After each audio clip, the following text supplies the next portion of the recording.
Hello, everyone, and welcome back to the House the Devil Built, a special 5-week Monster of the Week event here on 5% Chance, benefiting Save the Children and the Palestinian Children's Relief Fund. Thank you so much for joining us this evening. We have a fantastic episode lined up, and I'm joined by a wonderful cast of very brave monster hunters, who I have the pleasure of asking to introduce themselves for you along with their characters now. Hello, my name is Azure. I'm a digital illustrator and a chronic TTRPG player, never DM. I'm going to be playing Synconia Divine, the Hex. She is perpetually tired and perpetually smoking smudge sticks. Hello, everybody. My name is Crystal. I am playing Marina Forge. You might otherwise know me as ChrisFire98 on basically any social media. That is what I do. I do that and perpetually GM, forever DM over here, and except for tonight. Tonight's an exception. Marina Forge. Quick thing about her: she is a attempted pyromaniac. That's about it. I mean, it's kind of do or do not. There is no try in that. I was going to say, it's never an been interesting proved. use of the word attempted. It's never been proved. That's why. My name is Eldritch Author, and I'm going to be playing Vinnie Archer, the Crook, and forever DM, sometimes player. Vinnie has a criminal past that he's just trying to live down. Like some people change. But don't mind this grimoire I got in my hand. Hello, irregulars. Greetings from Beggar Street. My name is Radio Free Will. I am a content creator and player of all sorts of games that do not have an ampersand in the title. I make an exception for Mutants and Masterminds. But I'm going to be playing... who am I playing? Right, I'm playing Brick Archer, the Monstrous, who died. He got better, but, that's kind of the important bit. Amazing. And hi, everyone. I am D and Daisies. I will be your keeper of mysteries throughout the whole event here. Now, I am sure our monster hunters are more than capable of handling whatever I throw their way this evening. However, if you would like to join in on the action, you are able to donate to our link that will be in the chat here. To unlock redeemable donation rewards that will impact the story in various ways. You can give blesses to the party, which allow them to boost their rolls. You can give me curses, which allow them to lower their rolls. You can increase or decrease the difficulty, and a whole bunch of other stuff, which you can find full details of in the channel point section down below there in the chat, because you can also donate with your channel points to unlock them as well. Excuse me. You can use the exclamation point redeem function as well. You can get a whole description of all of our redeemable donation rewards. Amazing. And then I think now, without further delay, we will hop into our story. So, well, that's enough.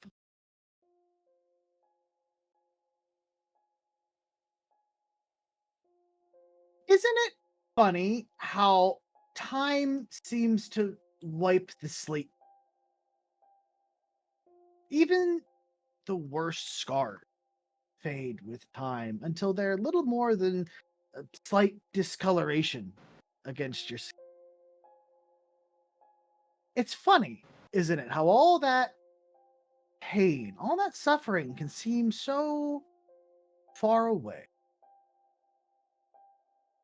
Maybe time makes you forget, whether you want to or not. Take old Hawthorne Manor, for instance. Why, used to be folks would never set foot near the property. You should have heard the stories folks would tell.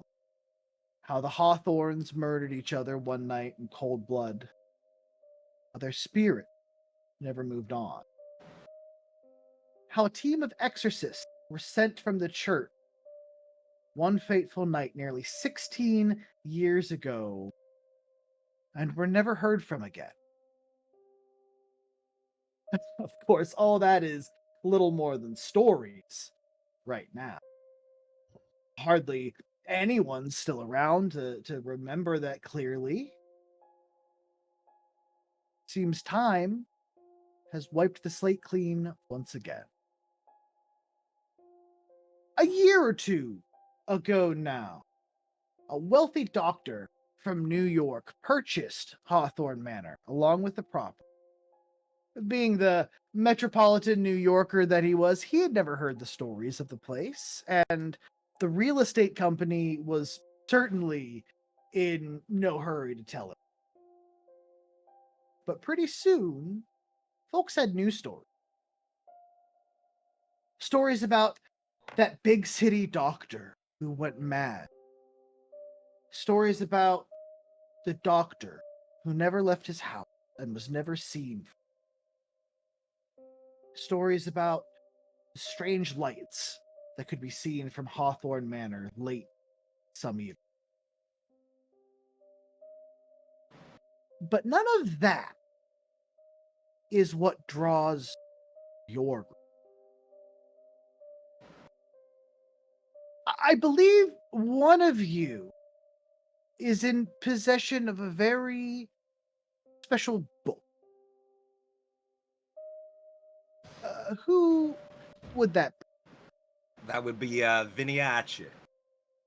Vinnie? Could you explain to our audience what significance this book holds? This book was procured, let's say. Don't look too heavy into it, Marina. Uh, so I, mm, I don't got a lot of family left, and then I heard that my cousin Brick, well, he passed away, and I don't know, something in me just I couldn't let that slide. You know, the Reaper ain't got that on me yet, so I ended up taking a book from some people, you know, like then bada bing, bada boom, I get connected with a few others, and we try to bring them back. Almost didn't work, but it got my cousin back. And you know, when you gotta win, maybe it's time to move with those wins, you know. So this book means a lot to me. It's got some great secrets for me, and my good friend Marina over here, she doing good teaching me how to use it. You dig? Vinny, for the past several months now, in the back pages of the book, where the instructions to complete the ritual that brought Brick back to life, Rick,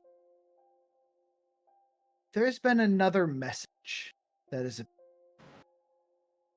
word by word, 1 week at a time. The message slowly has spelled out, please help. I don't want to die again. Hoth. With the final word, the location was clear enough. And so, 4 of you went up to Hawthorne Manor, which is where we will begin our story proper. As your carriage arrives to the front gates of Hawthorne Manor, you realize, unfortunately, you are not alone. As you can see, outlined in the night, the distinct black carriages and very sleek black suits of the agency, who, through your background, you would all be familiar with as the city's official paranormal investigators. You see that they are outside the gates, but they do not appear to have noticed you pull up yet. It seems like they are looking for a way in themselves.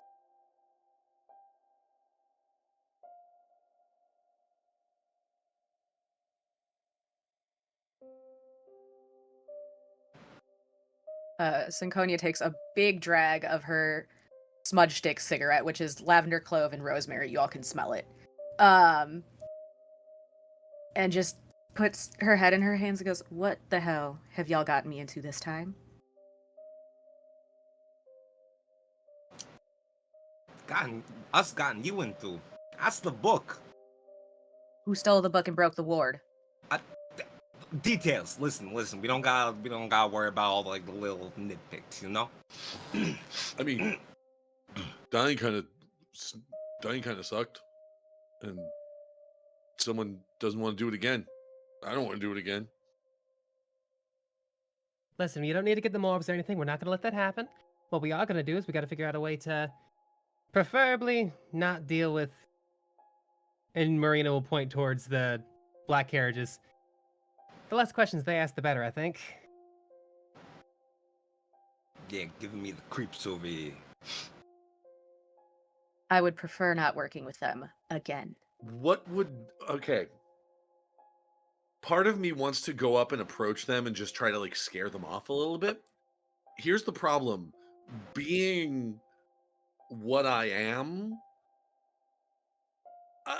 they may want to take me in for like questioning or study or something. Like, if we've had interaction with them previously, would it make sense? Like, what would I know? What would I know about them in my experiences? Why don't you roll to read a bad situation for me? Plus sharp. All right. I'm not bad at sharp. Despite being a blunt instrument, he's not as not sharp as he could not be. That's a 9. Mixed success. Excellent. So you get one of the questions from that Right. list. List of questions. I run Monster of the Week enough that I have them at. I have those on Quick I Draw. have them here as well. If you Let's need me see. to. I am going to. So that's on read a bad situation. Oh, you know what? I think this just answers every question that we have right now. What's my best way in? Sure. You as the others are looking around here, you notice there's a large gate that circumferences most of the property that leads into a highly wooded area. But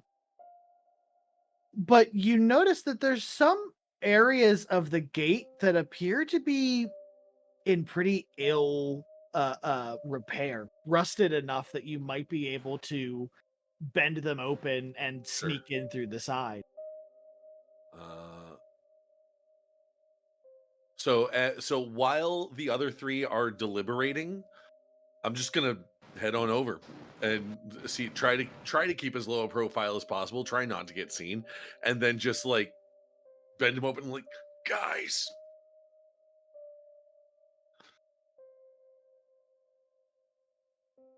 Yeah, I will say it's weak enough that it bends open for Sure. you, and the rest Just of kind of the and just like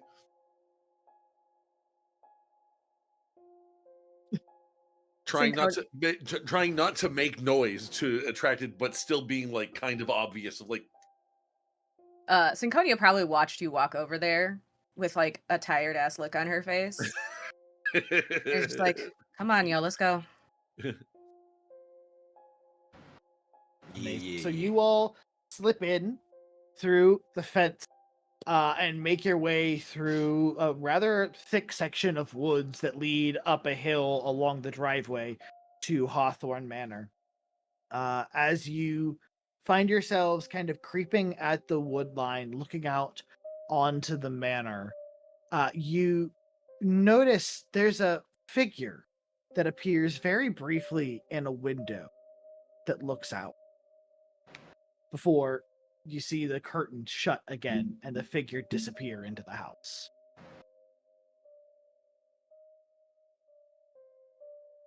Well, that doesn't seem like a good thing at all.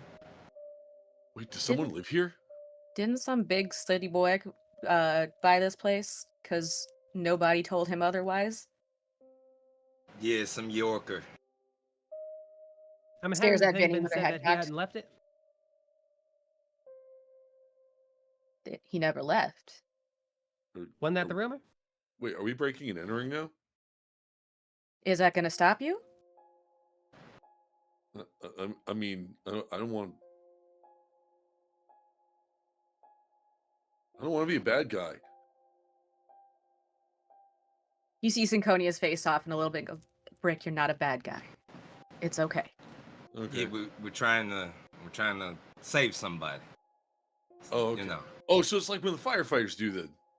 Yeah, Exactly. yeah, like the firefighters, except for Tony. But we don't talk about Tony. It's like fire. It's like ghost fighters. I like that. We're ghost fighters. Yeah. You know what? See, you got the You want picture now. Bricky? We are. We're Yeah. ghost fighters. Yeah.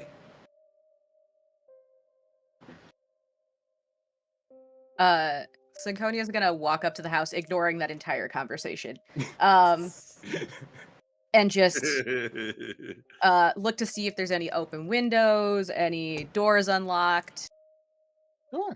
So, Synconia, as you step foot out onto the driveway, you make it about halfway between the wood line and the door when there is an explosion from the attic. You see a fireball that erupts into the night sky. You see pieces and debris from the roof form a cloud of dust in the air. The ground beneath you all starts to tremble for a second.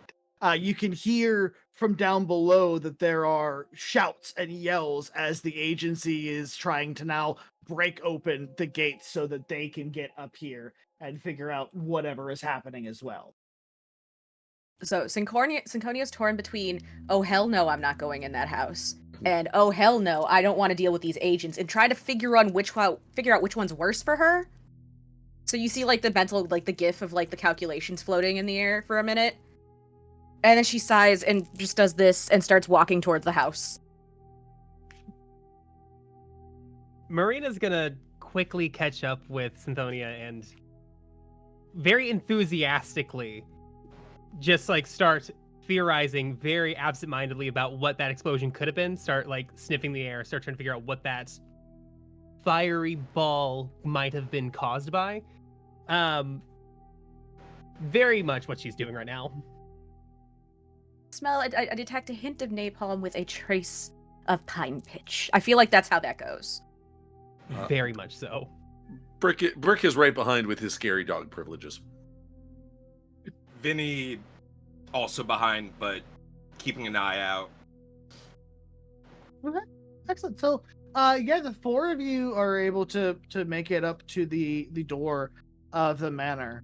Synconia, as the first person to reach it, as you reach out to touch the handle, the door opens for you.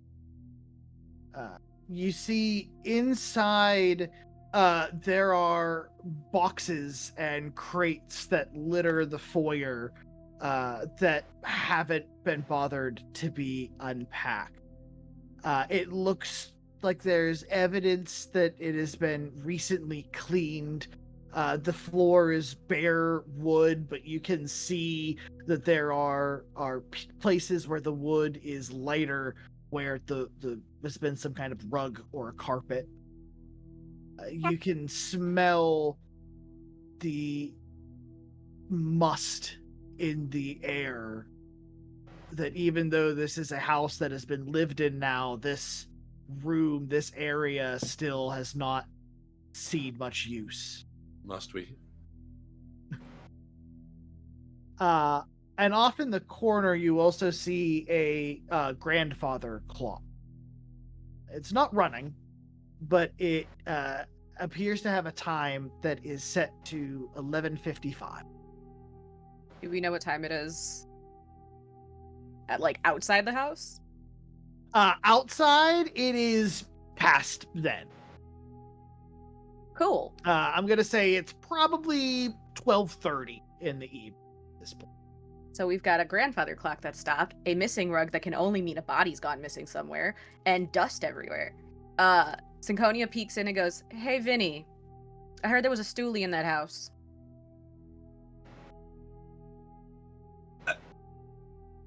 Out of character, what? A what? So, like, stoolie's like somebody who, like, rats out gangsters and shit. Oh, right.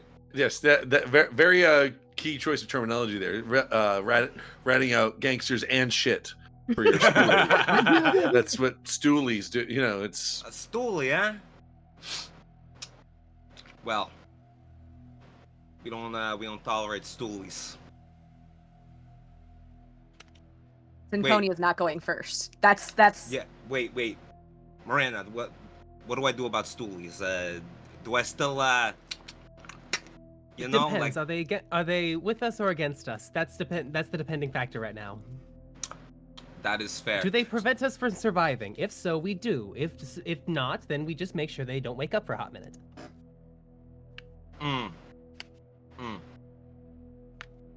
So, I'll clasp you on the back a little bit and let's just find the stoolie first, and then we'll take care of him. yeah. So, Vinny's gonna take lead. Sure. Vinny, where are you headed? You see there's a staircase Yes. that sweeps up to the second floor in the back left from the entranceway here. Uh-huh. There are also 3 doors that lead off to separate rooms on the main floor here, Mhm. as well as a larger stone door to the right. If I was a stoolie, I'd be wanting up top. So, up the stairs.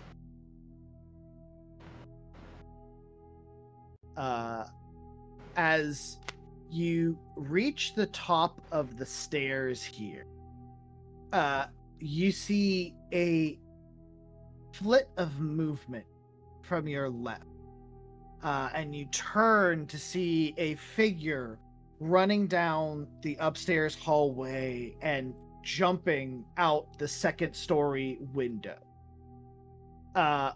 When your position up here now, you start to smell the acrid smell of smoke that has started to make its way down, and as you peer around the corner, you see there is a door that leads to the attic that appears to be where the smoke itself is coming from.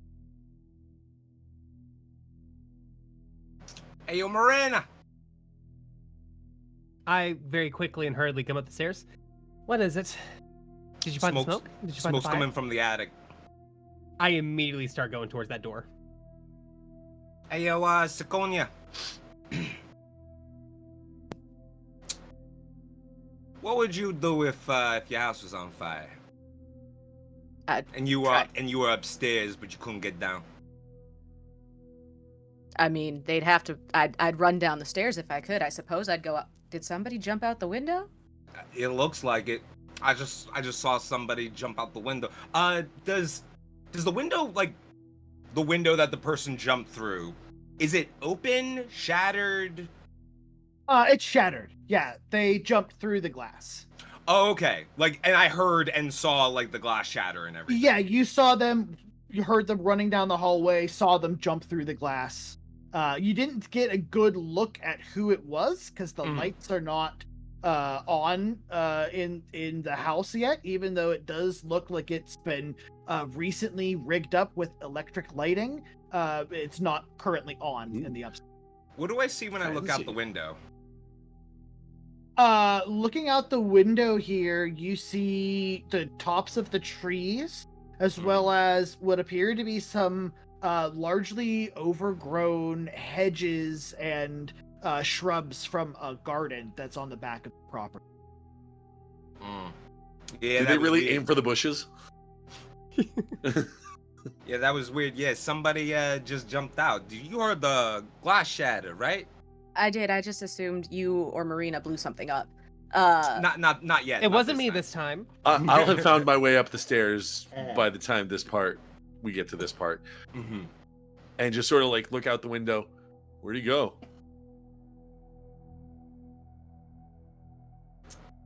I don't know. Just yell at him. You all right down there? There is no response, Brick. Yell louder. Are you all right down there? Brick, the agency's out. Brick. Oh yeah. You do hear a few voices shout back at that point in time, going, "Hey, there's someone in the house! Who's in there? Where are they? Get them back! Someone right back!" Oh, hell. So the agency appears to be outside. Synconia very quickly steps in, and I would actually like to use magic. Okay. I would like to take the thread that Synconia keeps on her and basically do a scout of the house, like have like the thread go through the house. Okay. Cool. I like that. Awesome. Yeah. That is my weird, and my weird is something. One moment, please. Pause for weird. I think I have a +2 to my weird. Do I have the same? God damn it. Yeah, I do. Okay, yes. I have a +2 to my weird. So, yeah. That's, wow. Okay, dice. That's a 4. A 4. Ooh, interesting. Pain. On a 4, that means you lose control of the magic. Uh-oh. Unless you spend a luck point. That's a bit of all the dash right there, I'd say. Yeah, Will is correct unless you do want to spend a luck. Not this early. Gotcha. So, Synconia, as you reach out with this thread and start to begin to look around the house, you feel something looking. Oh, that's never good. I need you to roll tough for me, please. That's -1. That's a 9. A 9. Okay. I need you to mark off 1 point. And we will move over to Marina.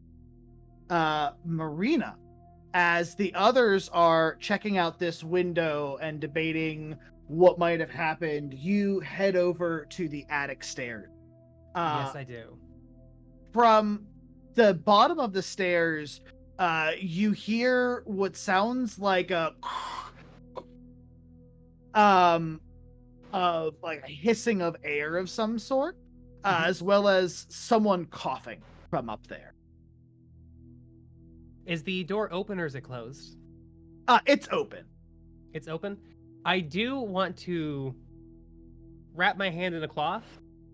I'll just like take the end of my dress and touch the door handle to see if the handle is hot. The handle is not hot yet. No. Interesting. There's a lot of heat coming from up there, but it was recent enough that the handle is not heated up to that degree. Marina is going to try to just like not necessarily going up the stairs just yet, but try to see what I can from the bottom of the stairs, looking back at my compatriots behind me and seeing where they're at in vicinity to me. Sure. So yeah, your compatriots are just sort of right down the hallway. Mm-hmm. It's sort of a U from where the stairs to the upstairs were, Mhm. and then the window that they're looking at is down a short hallway. There's not much that you can see. The stairs curve up, so you'd have to actually start to go up into the attic to get a better glance at it.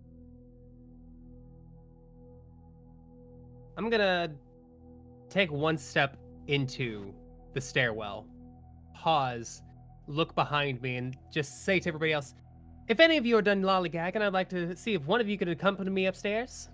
Lollygag. Rather not go up here. Staring out a window, I'd say.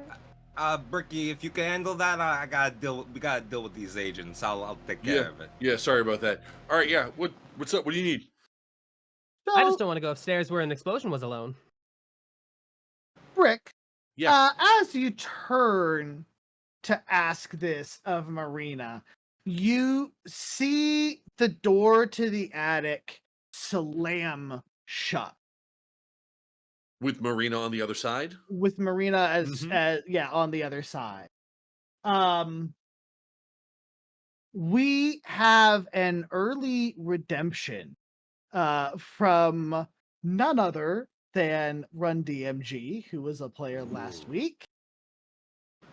As the door slams shut, you hear something coming from the room downstairs to the right.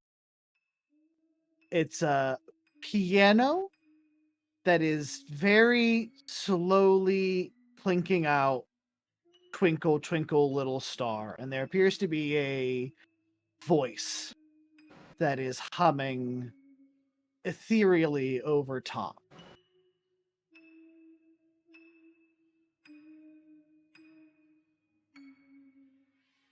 Oh, I don't like that.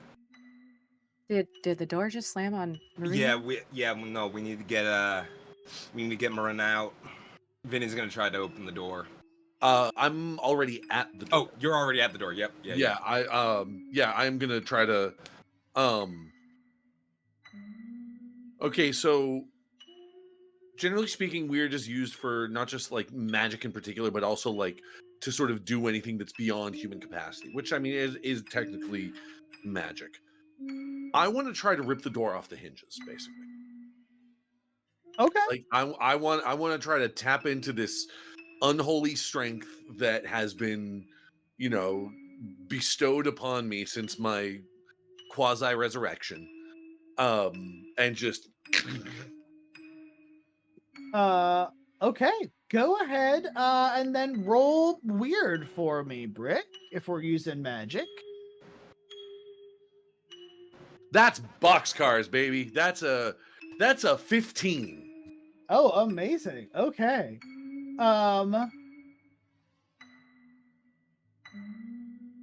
Extra. Okay, awesome. Brick, as you grab the door and start to pull against it, you feel like there's something that almost pulls back. But you're able to reach down into an extra depth and rip the door from the hinges. With that roll, you also, I'm gonna say, successfully avoid having to do anything for interacting with some bad stuff. Awesome.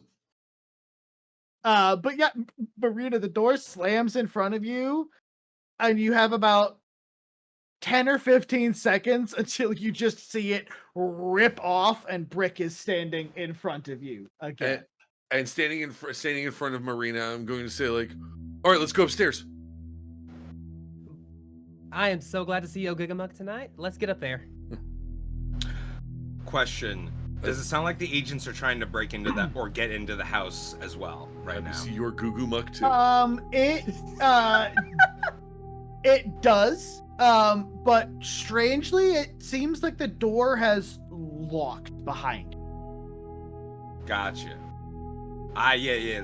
Let's get a move on. Let's get at 'em. I will mention we switched off of the sound cue, but the music is still playing from this other room downstairs. As you four begin to head upstairs. As you reach the top of the attic, there's immediately a cool chill that comes through you as you see a hole blown through the top of the attic that is letting in this cold air. It seems you see a man that's standing there holding a prototype fire extinguisher, blowing it at the edges of where the fire was burning in the attic. It seems like he was able to get to it in enough time to try to contain the worst of it. But still, you see what was the remnants of what was in this room are blasted all across it. It seems to be bits and pieces of some pretty advanced scientific pieces of equipment for the time, as well as a strange residue that seems to be in the floor. Visually here, as I've come up these stairs and I take a look at this man, does he look to be injured at all, or does he look to have anything physically wrong with him that would be indicative of him being next to an explosion or close by? His the front of his body is definitely like singed, and like his clothes are blackened with ash. You can see he definitely has some spots on his body where he's bleeding. As he, at this point, I'm gonna say, kind of turns around with his fire extinguisher and goes, I'm sorry, but who are you?" Oh, Marina Forge, nice to see you. We saw an explosion down the way, and well, it seems you got things all tickety-boo up here, taken care of and all in right order. Given an explosion of that size, just figured somebody maybe hurt or need help in some way. No, I understand. And I appreciate it, but I do have to ask you to please leave my house. Oh, so you're the doctor. You're the man who purchased this home here recently. I'm sorry. Who are you? Oh, And by that I mean, do you have a warrant or any reason that I should need to answer your questions? We Oh, asked no. nicely. that we ask politely, and we are not police. We are not cops. We are not of the law enforcement variety. Fantastic. Just And please purveyors of explosives. Oh, I no. do have a question real quick. We are experts. We're ghost fighters. That. Well, no. Yes? No, not. No. Marina's face just kind of like clams up, just like that. It is a good thing that you are strong sometimes, because that mouth just gets us in trouble. Thank you. Love you, Brick. Oh, go ahead. The doctor is definitely started to kind of eye Brick up and down a little bit.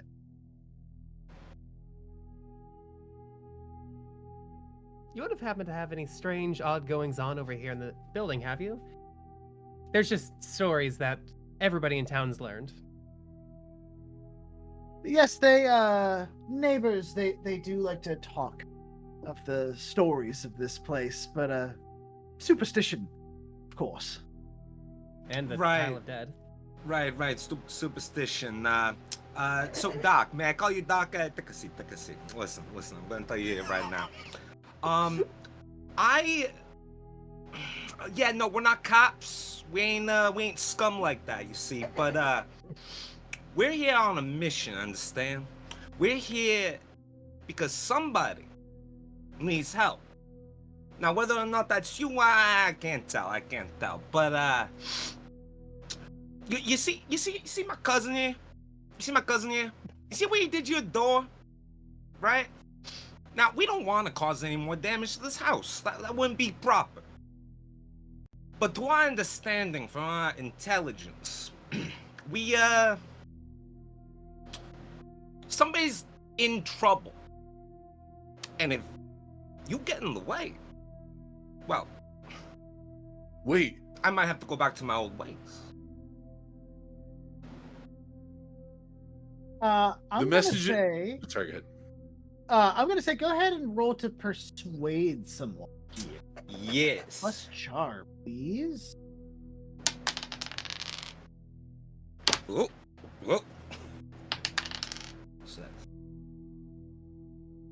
So that is 9 total. Okay. Do something for. Okay. So the doctor looks at you up and down, Vinny, and he looks over at Brick.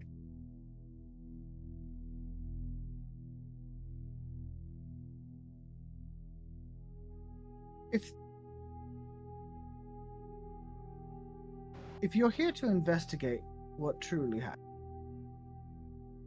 tell me one thing. What happened to that one? He says, making straight contact. Sorry, what was that part? What he asked, what happened to that one? Referring to Brick. Yes. Okay. Brick is immediately going to turn around to see who he's looking at. I would have to say that's up to Brick. Hey, did you die?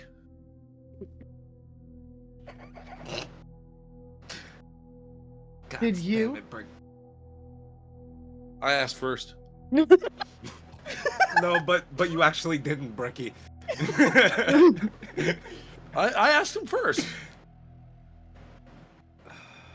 I have not died. No. Okay.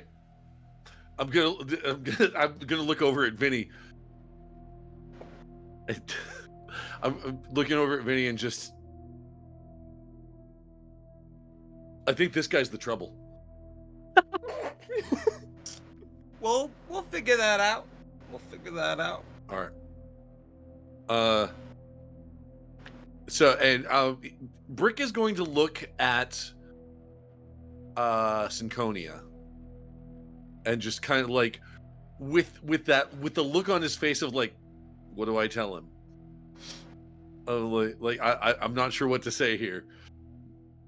Synconia's been keeping one like kind of slanted so that she can keep an eye on the doctor and an eye on the stairs. Mm. And she looks back and goes, "He's not dead now, does it matter?" I guess not. Yeah, I died. As you can see, he got better. How was it that you came to be better? Vinny can feel Synconia staring daggers into the back of his head. Listen, listen, Doc. You got an answer. Now we need an answer. It's only fair, you think? He nods and motions behind him to a desk where you see he walks over, opens a small drawer, and pulls out a very familiar looking book. Uh-huh. Synconia busts through all of y'all. Oh yes, the inferior revised edition. And like walks up, and before he can do anything, like snatches it and like looks at it. I stole the better one. Book of the Dead, abridged. The EA Wallace Budge version. The budget version. Paperback. Synconia, the book that you hold in your hands is in every way identical to the book that Vinny holds. Down to the wear on the edge of the pages, down to marks that you are familiar with in the book. Where did you get this?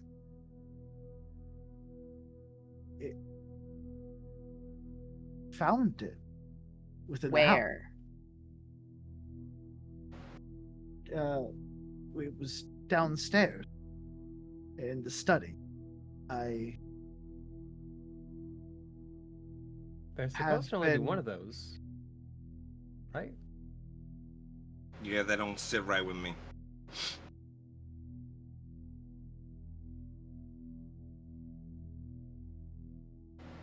I'll be confiscating this. No. Listen, I need that. My work isn't done with it. Is he moving towards Synconia? He not aggressively, but when Synconia said that she was keeping the book, he definitely made a motion to grab it. I will try to position myself between him and Synconia when that happens. Listen. You, and he looks at Vinnie, would certainly understand my position. I would understand a little bit better if we understood a little bit better what exactly you're doing here. First off, let's start with what exploded.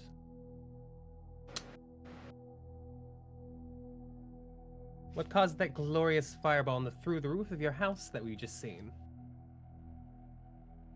I'm afraid I did. You're using magic, ain't you? Had to. But you said you didn't die. Not everybody dies using magic, please. No, but he also said he blew up. That's right. He did. I caused the explosion, and he points behind him to a bookshelf that appears to be caved in from a body impact. He said, as you can see, I was thrown by the force of it. But Wait a minute. Doc,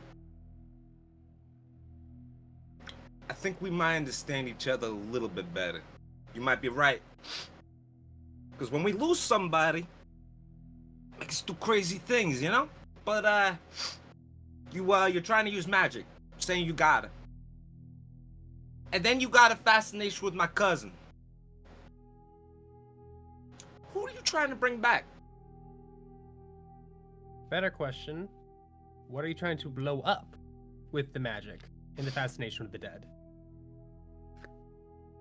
Was that a side effect or the primary intention? There's a part of me that thinks the answer to the question is the same answer That's what I'm to wondering. both questions. my wife, Ah, she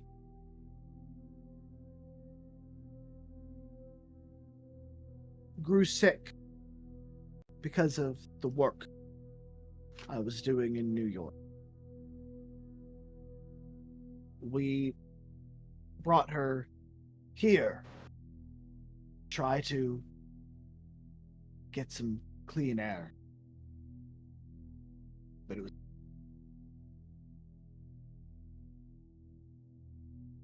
and then one night I was looking through the study downstairs and found that book. Strange. I had gone through the room countless times before, and there didn't seem anything of much note, but I must have overlooked it. And inside, you're aware of what I found. So I have been working week after week, slowly bringing my wife back. and it was working. She was so close to being herself. And tonight was supposed to be the last night. But something went wrong. I messed up a part of the magic, and something came back with her.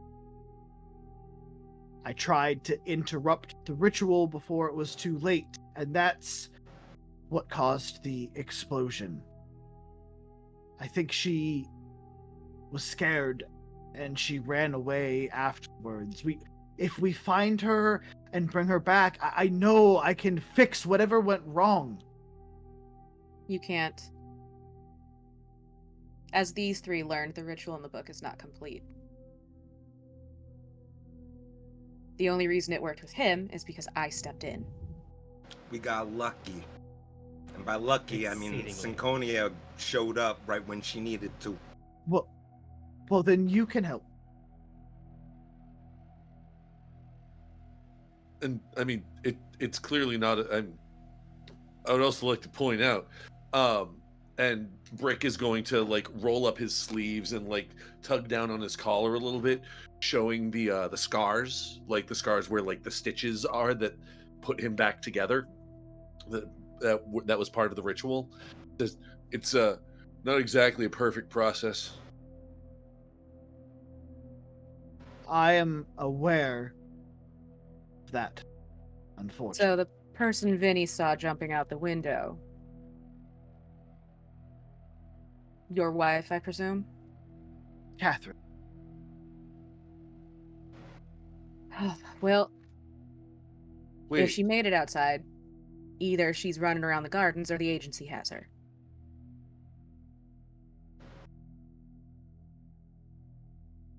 What you thinking, Brick. Brecky? Brick, sweetie, what's going on?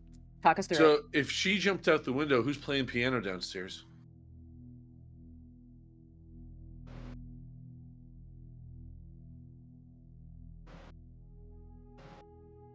At that point, from the hole in the attic, from somewhere far off on the grounds, you hear someone scream. Long, pained, that's cut off quickly. Well, if you brought your wife back using the book and the exact ritual in the book, chances are she's gone feral like Brick almost did.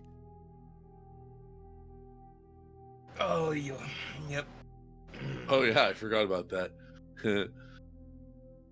Is there anybody else in the property aside from you? The agency. Yeah, I was gonna say the agency. There's I mean, more... anybody that we know of yet. No, I thought I was alone until you four came up here. I tell you what, just because I don't want this to get any more messy than it's already going to be, we will get your wife back. I will attempt to fix her the way I fixed Brick, and in return, you give me this. And never try this shit ever again. If my wife is back, then I have no need for it. Synconia hands him and goes, don't cast anything else out of that book. So we're in the attic. Am I to assume the attic is the third floor, or are we talking 4 floors in this place? The third floor. Third floor, okay.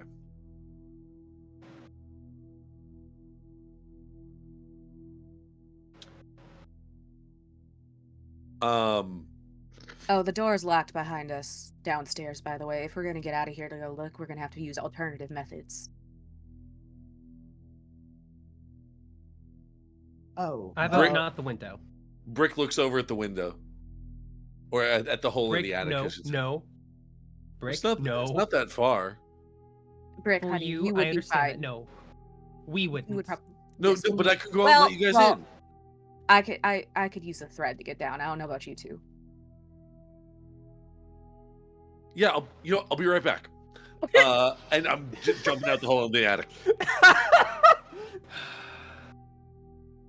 I love this so much. No, Okay. Brick, don't I- go. I would like to point out that the two monstrous moves that I took were immortal. You do not age or sicken, and whenever you suffer harm, you suffer one less. And unquenchable vitality. When you have taken harm, you can heal yourself. Roll plus cool. On a 10 plus, heal 2 and stabilize your injuries. On a 7 to 9, heal 1 and stabilize your injuries. On a miss, your injuries worsen. Okay. Brick, I'm gonna ask you to roll cool for me here first. We'll see if it's related to that Okay. in a second. That is a 9. A 9.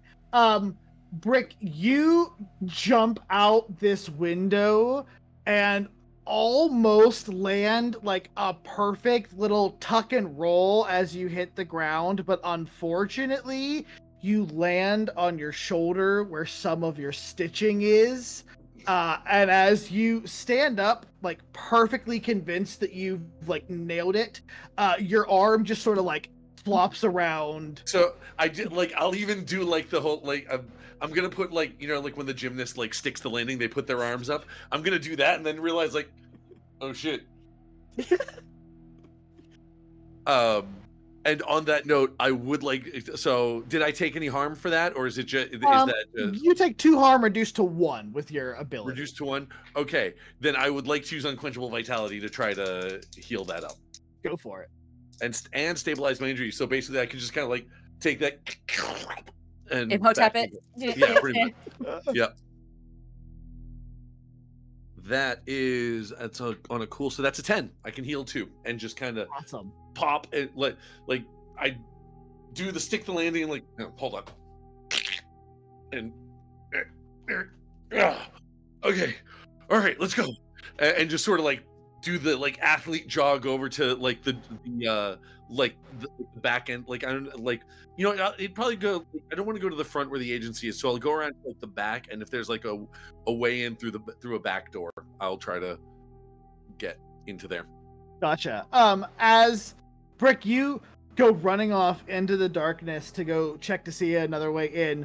The 3 of you still in the attic along with the doctor. We have had another chat redemption from Gentile Dreamer. So at this point, as the 3 of you watch Brick go downstairs, leap out the window, pop his shoulder back into its socket, and then run off, you hear a loud thump from the attic steps, followed by a second thump from the attic steps as something is slowly making its way up these stairs. Synconia is going to walk so that she's positioned between everybody else and the stairs and like prep to cast a rope in case she like needs to like bind this dude or whoever's walking up the stairs. Synconia, you see a figure round the corner to the stairs, dressed in a fine suit that would have been in fashion about 20 years ago or so.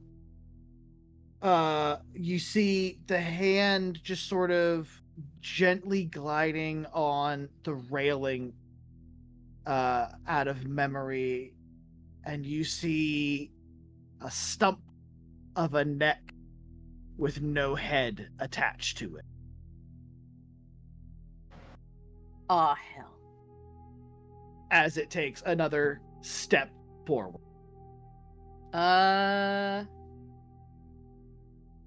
Does it feel like it's coming menacingly, or does it feel like it's just like on instinct, just kind of moving around because it heard people? Go ahead, read a bad situation for me here with plus sharp. That's +2 for me. We heard someone humming from the piano, right? Did they just leave their head on the piano? Sorry, I got 2 6s. I hate it when I do that. Plus another 2 +2, so I got 4 because of 14. 14, awesome. You can ask up to 3 questions from that list. Okay, let me find the list again. There we go. Are there any dangers we haven't noticed?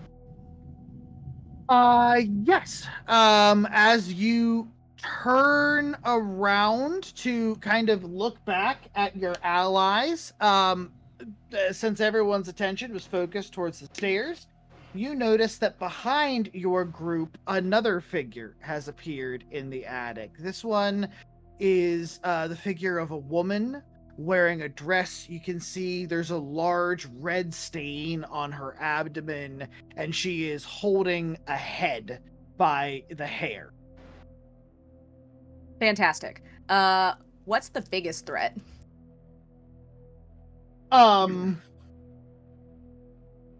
Currently, these two figures that are surrounding you and closing in from both sides. What's the best way to protect everybody? There's a large hole in the attic. I'm gonna try to use my rote to bind them in place. Gotcha. Okay. So the rote is, I called it the ties that bind. And on a 10 plus, the target is bound and cannot move. 7 to 9, target is bound and can move at a much slower pace. And on a miss, the thread scatter and nothing happens. So you see, so Synconia has one violet eye, and it starts to glow. And you see her grab a thread and like rip it out to her side, and she starts to chant, and the thread starts to glow. Oh man, why are you not letting me cast spells? Good God Almighty! It's gonna be a miss. It's it's gonna be like 5. Okay. I feel like we should hold that instant success. I feel like this is only gonna get worse, but I'll leave it up to the group what y'all think. There's an instant success in the pool. You also have luck points. How do luck points work? You spend a luck point and it's an automatic 12. Ah, okay. And in exchange for something happening, like if I use a luck point, someone from my past shows back up. What is okay.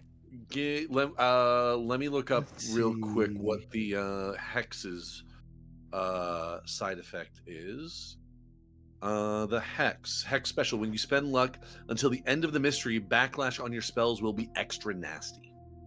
Okay. I also have bad luck charm, where whenever I use magic and miss, the backlash never affects me if there's somebody else to hit.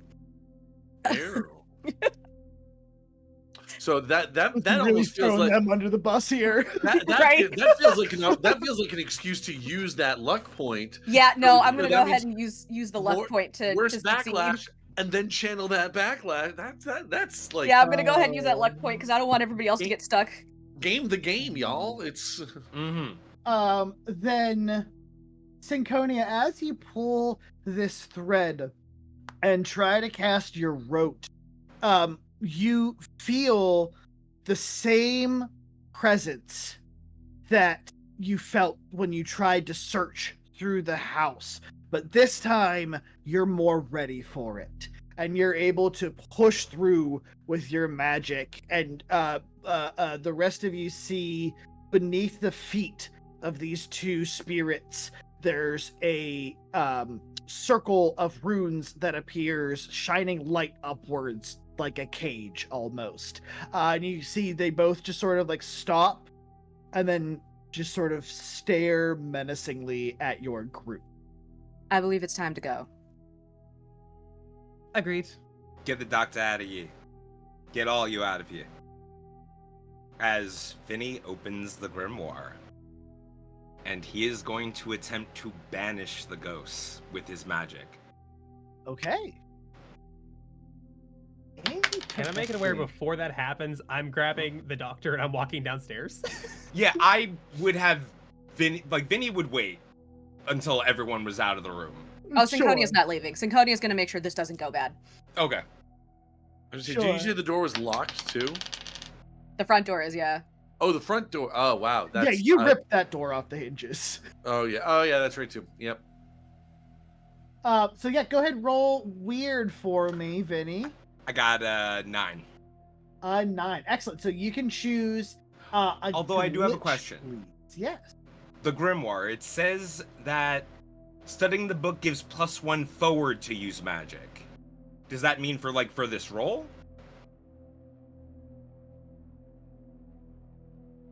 Yes. Yeah. +1 forward means yeah. It means sorry. What's the It's using the grim. What is read the rules for me one more time? It's an artifact that studying the book gives +1 forward to use magic. Yeah. So basically, anytime you use the book in conjunction with a use magic check, you're going to get +1 on Makes the sense. roll. Yeah, Okay, so that's that actually would a 10. Bump it up to a 10. Excellent. Yeah.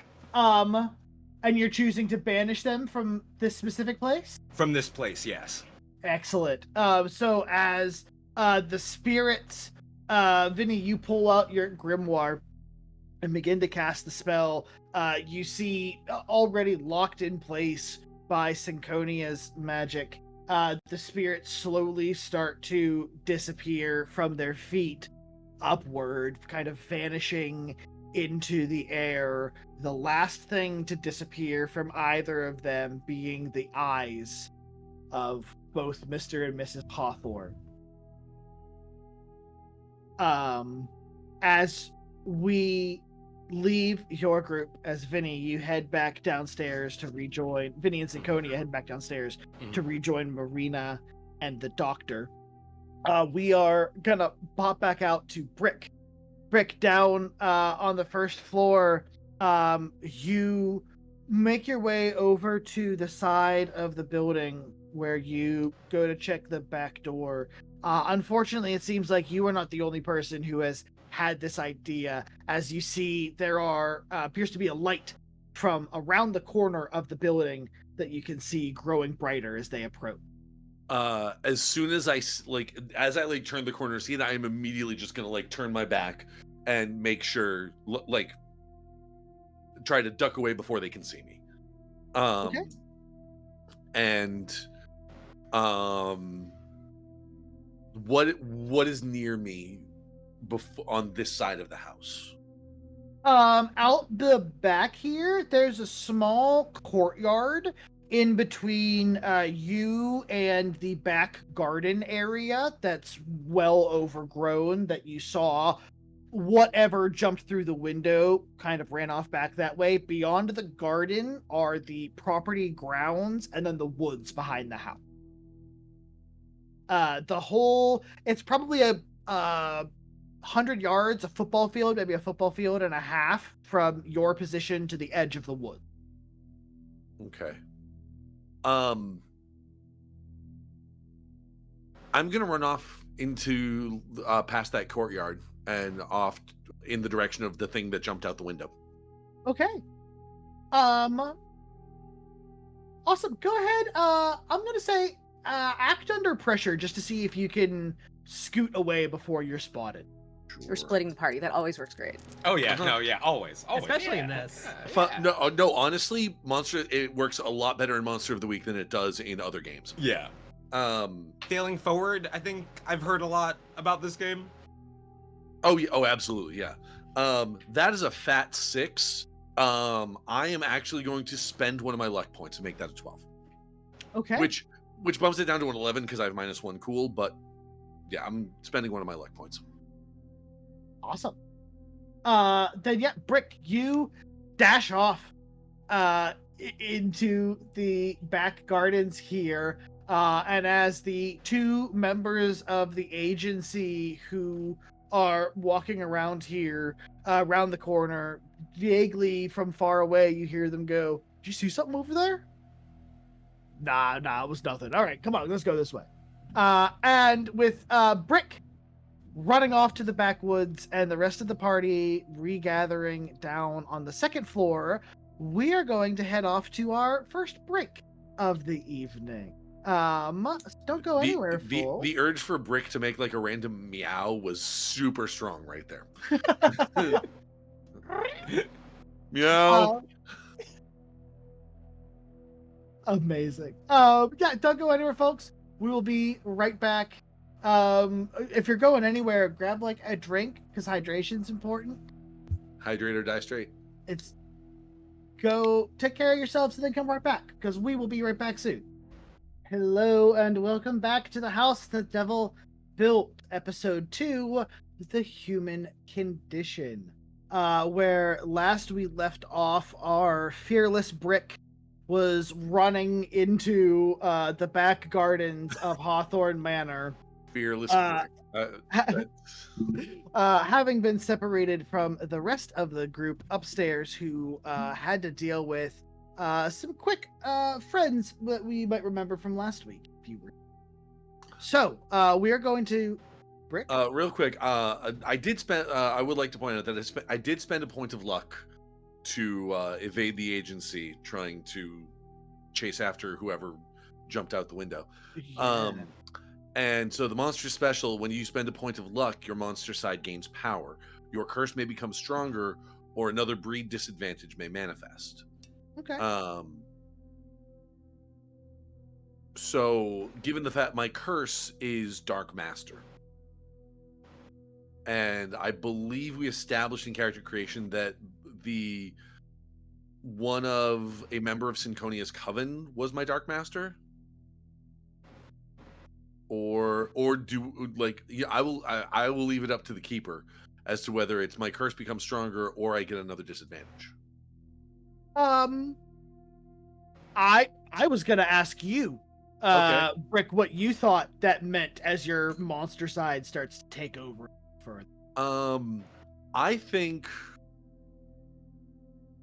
I think we're gonna take another disadvantage, and take a vulnerability. And because my character is Frankensteinian in nature, I think I'm gonna say fire is my vulnerability. Fire is a I suffer +1 harm. I suffer +1 harm when I suffer harm from it, and that it basically cancels out the immortal aspect of my immortal ability. And if I am bound or surrounded by it, I have to act under pressure to use my powers. Gotcha. So it will even so basically, if I am surrounded by fire, I not only take extra damage, I also lose immortal. So, or I have to roll under pressure. I have to act under pressure to resist more damage. Gotcha. So. Interesting. Cool. So, we are going to jump back in to the group that is regrouping on the second floor. Having discovered that the doctor who had moved into Hawthorne Manor had found a copy of the grimoire that is in Vinnie's possession that brought Brick back, learning that the doctor was trying to revive his own wife when the missing part of the ritual came back to bite him a little bit. What are you doing here as you regroup? As we get finally me and Vinny get down the stairs, goes, what were the rumors about this house 16 years ago? Something about a family that killed each other? Yeah, that well, that tracks. I mean, Quite there was a sinister woman. vibes, I'd say. So there's something else in this house. It keeps trying to block my magic, and it was successful before, less successful this time. Where's Brick? I thought Brick said he was gonna go open a door.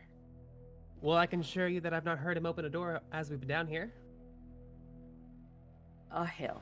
Vinny's eyes start darting in every which direction, trying to hear and look out for Brick. Vinny is noticeably nervous. I'm gonna walk over to Vinny. I'm gonna put my hand on the back of his shoulder, hey, it's okay. We're gonna find him. We're gonna get him. Doc, where's the You back gotta keep door? a good head.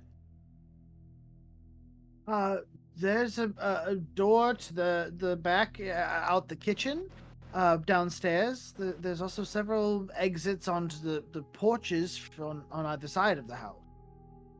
Vinny immediately starts going for the back door. All right. I'm following right along with Vinny. Doc, I would like to say it's safer for you in this house than it is outside, but I don't think that's the case. Come on. Okay. As the doctor follows haplessly behind you all, Vinny, you come down through the foyer again. The doctor sort of points you over to the right as you go into a study. You see a door that opens into a kitchen out the back. Heading to that door, you try it and find that it is locked for you. Are there windows in the kitchen? There are some small windows in the kitchen, yeah. Like big enough for us to get out of, or like not quite? No, you can get out through them. Sweet. So you guys see Synconia start to go through the pots and pans in the kitchen, like through the cabinets, and like pick up a couple of them and start like testing the heft of them. And then, no, that's not. Picks up another one. And finally finds like a big ass iron skillet, like cast iron skillet, and just walks up to the window and just cracks it with the skillet. Love it. Excellent. Go ahead and I'm gonna say gonna act under pressure here, but given what you're doing, I'm gonna say to roll tough. Okay. And my tough is -2. So let's see what happens. Why do you hate me? That's a 3. Okay. I'm trying different dice, by the way. None of them want me to do shit, apparently. You need to use your spookiest dice for this game. Synconia, you take the cast iron skillet. Go to bash it against the glass. As you do so, it shatters into pieces as you all kind of shield your eyes from it. Though as you look back up, the window is perfectly fine. Huh. Don't like that. Well, that seems to be a bit of a problem. So Brick's stuck outside, and we're stuck in the house. And apparently the only place the house can't keep us in is the giant hole in the attic where the 2 ghosts showed up. You see Vinny rummaging through the grimoire. I'm gonna walk over. Oh, go on. Oh no! You go ahead. I'm gonna walk over to the doctor. I'm just gonna like put my arm around his shoulders. Like, how many exits do we have in this household? What do we have in terms of fire starting material in here? I would rather not start another No. fire. You misunderstand me. Not trying to burn the house down, trying to burn the house out. Synconia just... There is a method. Well, I suppose there's, he kind of points to the wooden furniture that's here and goes, it's a bit outdated and not to my taste, so I wouldn't mind doing rid of some of that. As for exits, if like there are the doors that I mentioned beforehand, there's also an exit through the basement, but I'm not quite sure where it leads through. I found it when I moved in. It opens into a tunnel below. It looked like it was dug out previously. I tried to patch over it as best I could, but we could attempt to break through there. Well, that seems like a bit of butter upon bacon. Question, Synconia, do you have any of those, the cleansing herbs or anything such as that? Synconia takes the smudge stick out of her mouth, opens a satchel, and there's like 20 more. Like, you guys, she's just been chain smoking them, and as one goes out, just grabs another one, lights it, keeps going. Like, chain smoking smudge sticks. Effective? Do you want my powers to go off kilter, or do you not want my powers to go off kilter? No, I like that. I like your powers to stay on kilter rather than off. That does add a problem. What do you all think? Do you think we should head to the basement to try those, or should we try the other doors, which are proving to be issues? Well, we could try the basement. It does lead somewhere. Yeah, we just need to get Bricky back. Yes, let's go to the clearly haunted house and the mystery tunnel in its basement. I'm Come on, starting Vinnie, to keep sound like the sane one. Come on, Vinny, keep that Google mug on you. We gotta keep a straight face here. Yeah. We'll get Brick back. It'll be fine. I mean, I could go through the hole in the attic and use my thread to lower me down. I can't guarantee it would work for y'all. I almost guarantee you it would not work for me. Basement. To the basement it is. Unfortunately. Synconia's going through the cabinets again, and you see her find like a bottle of whiskey and just grab it. Then as you three head off to the basement, we cut back to Brick. Brick, you run through these gardens. You make it out, cleared past the gardens. Ahead of you, you see the tree line of the woods. Where's your goal? Where are you headed? Once I get far enough away from the house, I'm gonna try to call out to the person that jumped. Okay. So, hey, if you're who I think you are, I know what you're going through.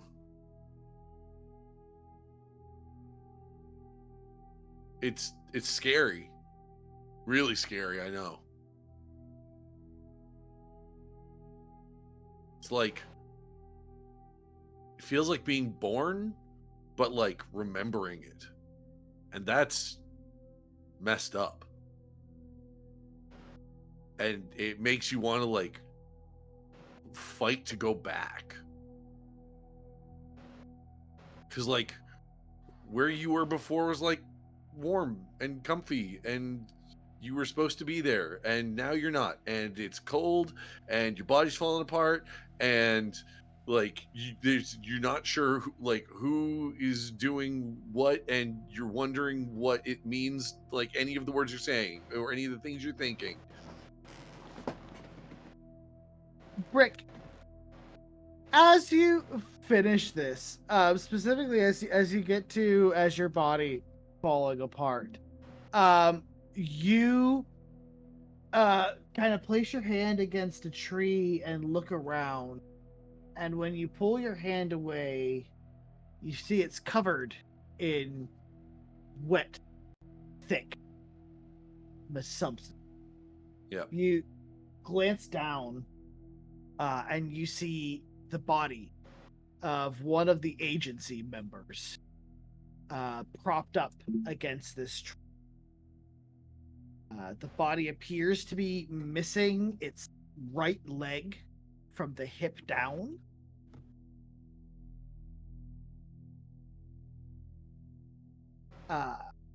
And not too far away, you see a strange shape in the darkness.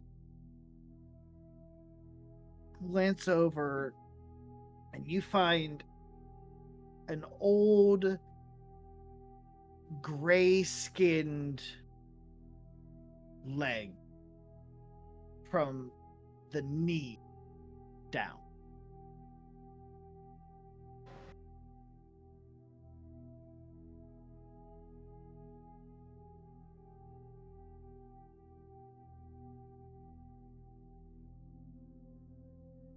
So we gotta fit. So, but if you.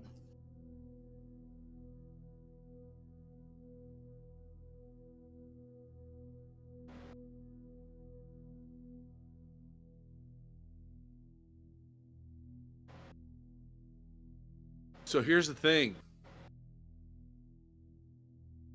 If you do want to keep going, that's totally fine. If you want to keep at like being here, that's fine. But if you want to do that, you got to come back and we got to finish the ritual. And it's weird, I know. But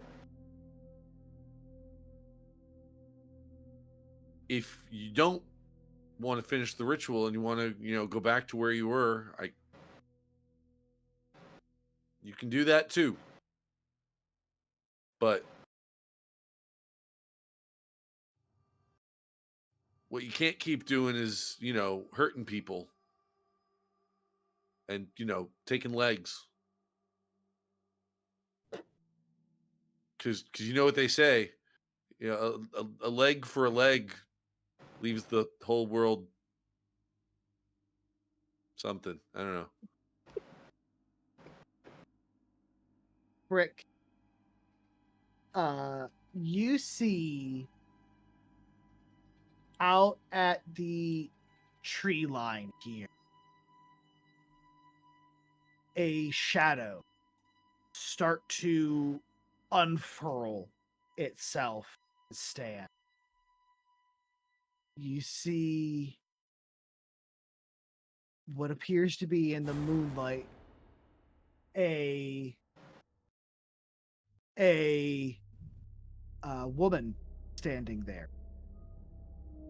Her skin pale and gray. And one leg noticeably long. She stands at a strange tilted angle, staring at you through the dark.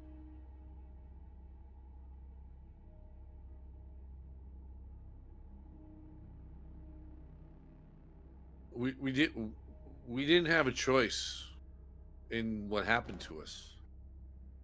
So I'm gonna let you have the choice.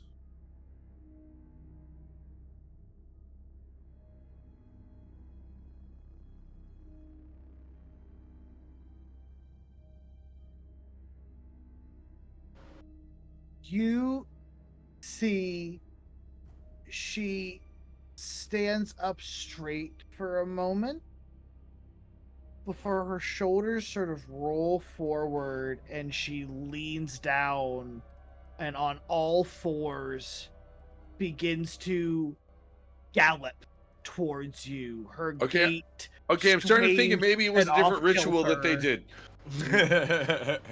As she is closing this distance towards you quickly, Rick.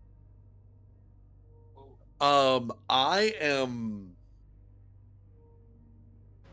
You know what? Not only, not only is Brick not really afraid of much after having died, he also was an athlete before he died. So he is basically going to get down to a 3-point stance and wait for her to get right on top of her and just kind of suplex her, just try to when she try to judo takedown, kind of when she gets there. Okay. That's I will roll to kick some ass. Yes, please. There we go. That is an 11. Okay. Oh my god. So that means you also get to choose one extra effect here, please. Yes, I do. Let's see. I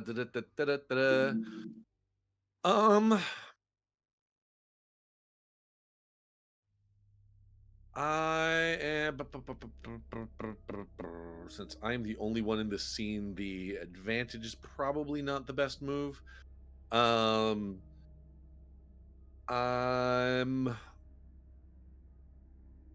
She seems to be kind of raging out a little bit, so I'm gonna say suffer less harm.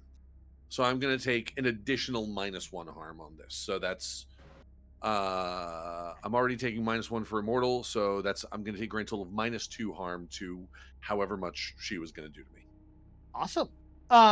Yeah, then at that, how much harm do you inflict, Brick? I do 3 harm.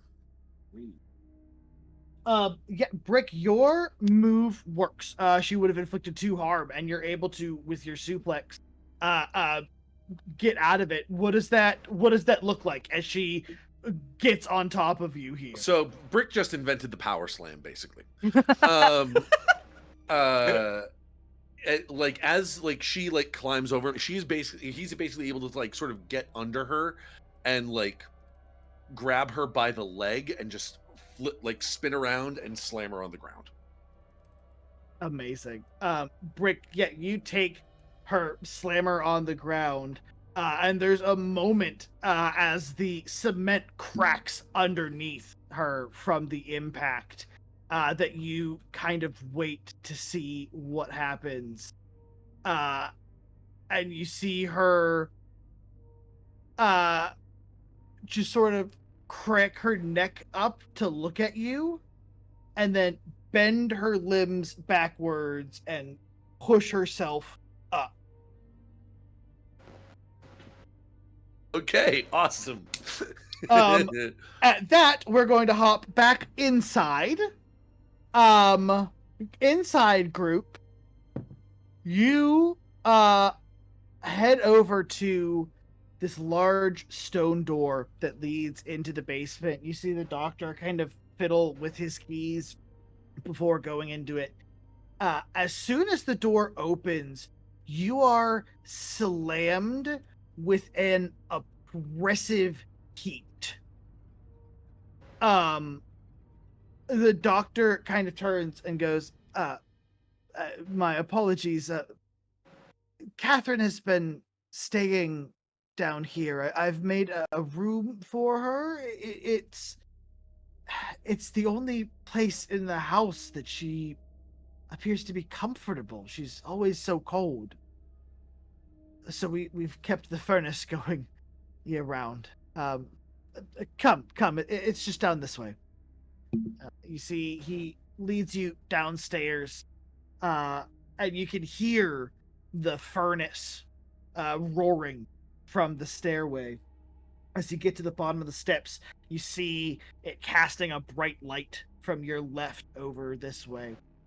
To the other corner, you see there is a small room that appears to have been built into the basement, that is decorated and done up as a bedroom. And you see the doctor say, it's through the corner back there. Would you happen to have any lanterns? Certainly, yes.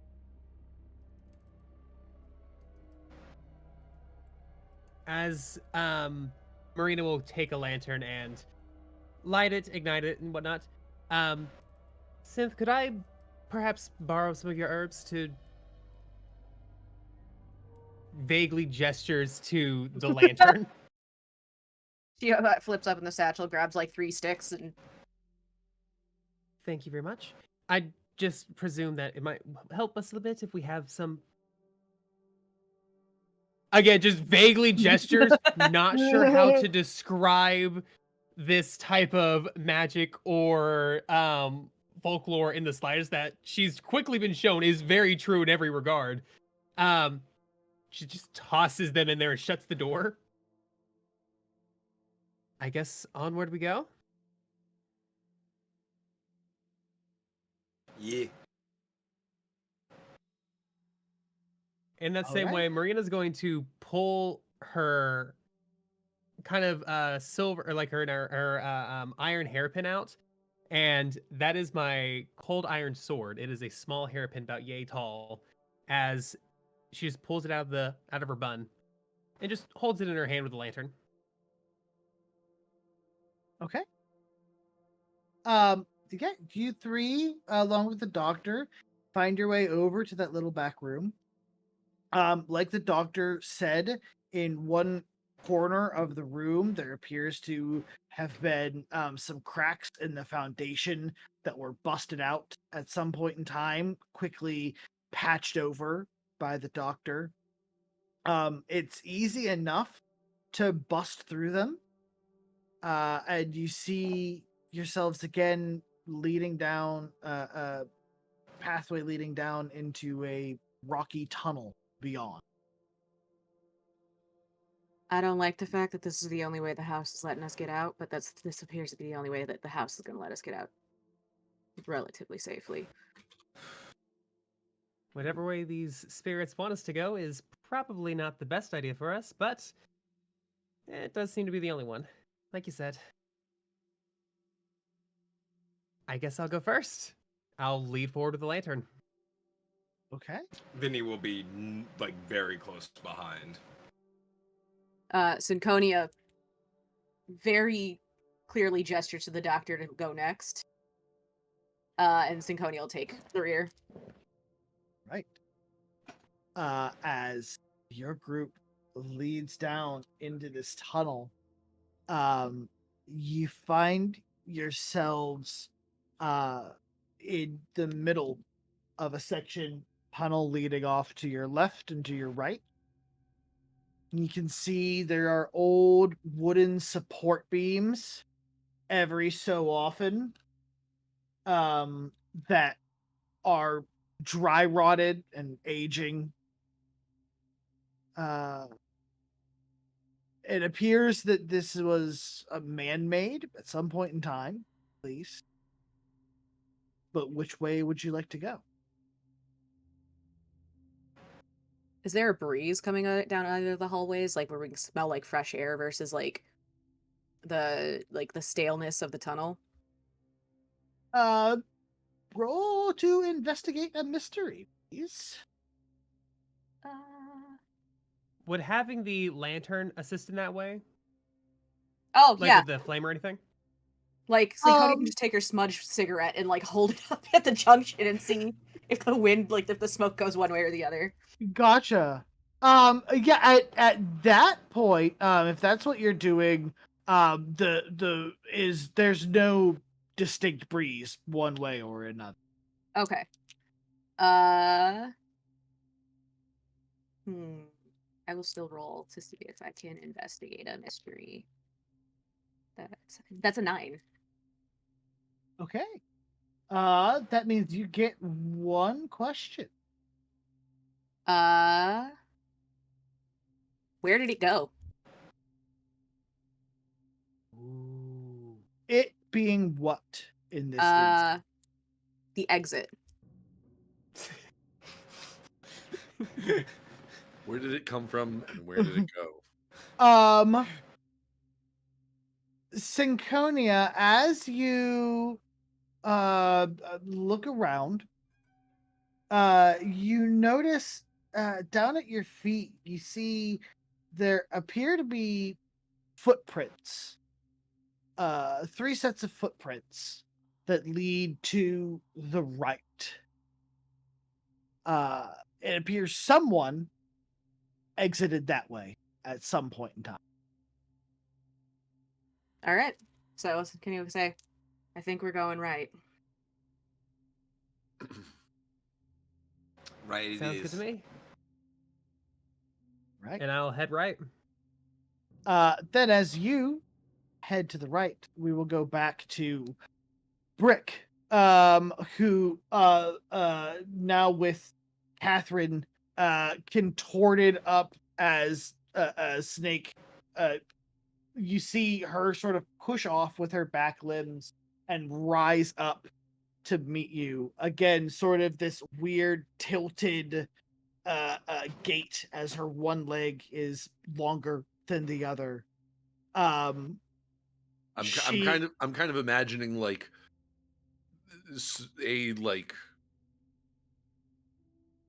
the anime equivalent of like oh my god, what's her name? Linda Blair from The Exorcist. I'm picturing like an Exorcist kind of run, like that sort of like backwards crab walk, but the head kind of like twists around so that like the body is like torso, like belly up, but the head is twisted around so that it's like normal looking. That's spot on. Yes. Okay. Beautiful. Horrifying, but beautiful. So, and honestly, with that, Brick is gonna look at the situation and go like, okay, I can't finish the ritual, and just bolt back towards the house. Amazing. Hoping she chases me. Okay. Then go ahead and act under pressure for me. Here we go. I believe. Man down. Go.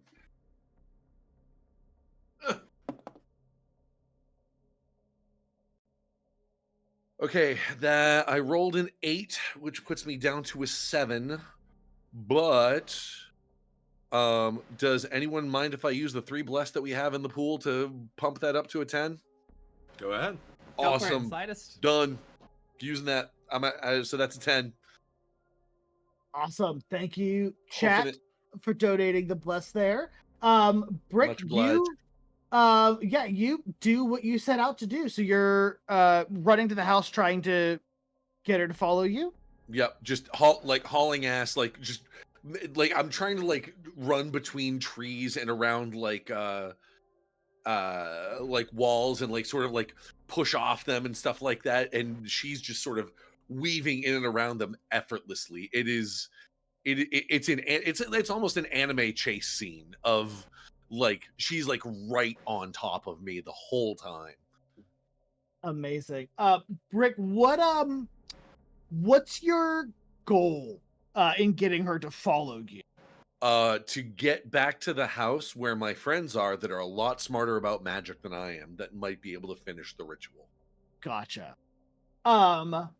So unfortunately, your friends are not at the house. Fortunately, there are some members of the agency that are still searching around the back of the house here. So as you turn a corner, Catherine right on your tail, you see these 2 agency members pop up and see you running and initially go, "Hey, what are you?" And then their faces go white as they see Catherine backwards crab running around this corner, galloping towards them. And I'm just gonna run right by them and just be and just as I do, sort of take do a quick 180 and run backwards a couple of steps, point to Catherine, and go bigger problem, and then just keep running, and find. You know what? I'm gonna try to find the nearest door into the house and just try to shoulder tackle through it. Okay. So Brick, you burst past these guys, pointing them back at Catherine. As you turn a corner to run towards the back door that you had seen previously, from behind the corner where these 2 agency members are, you just hear 2 Wilhelm screams as Catherine crashes into these poor hapless agency members. I can't hit that note. Since you were able to successfully do this the last time, I'm gonna ask you to roll weird for me to see if you can get in through the door again. Yeah, I feel like this is less tough and more weird because I'm kind of running on instinct, and instinct is more. That is 7 on the dice plus 3 is a 10. 10. Yeah, Brick. You burst through the door like it's not even locked. Oh yeah. Slamming it shut behind you, finding yourself in this kitchen space. All right, yeah, and just sort of and as I do that, I'm actually going to sit down and lean against the door to try to make sure that who either agency or Catherine or whoever no,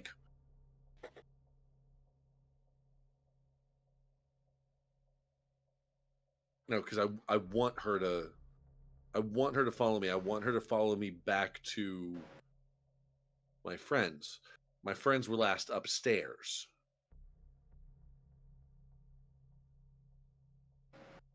Actually, Is you there know what? shattered glass on the floor from the window break attempt, or did it just like make the sound and nothing happened? No, Brick, you would notice that there's shattered glass on the floor here, but no broken window. That's weird. Guys? Guys, you around? Is no response, Brick. And as you sit here, kind of waiting for something to come at this door, there's only silence and quiet from the outside.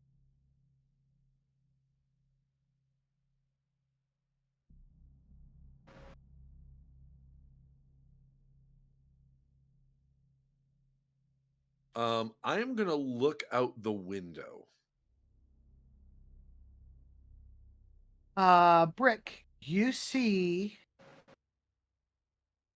uh with the torches that the agency members were carrying put out, it's difficult to see much through the shadows of the moonlight. But you do see a large shadowy figure dragging two shapes behind it across the field.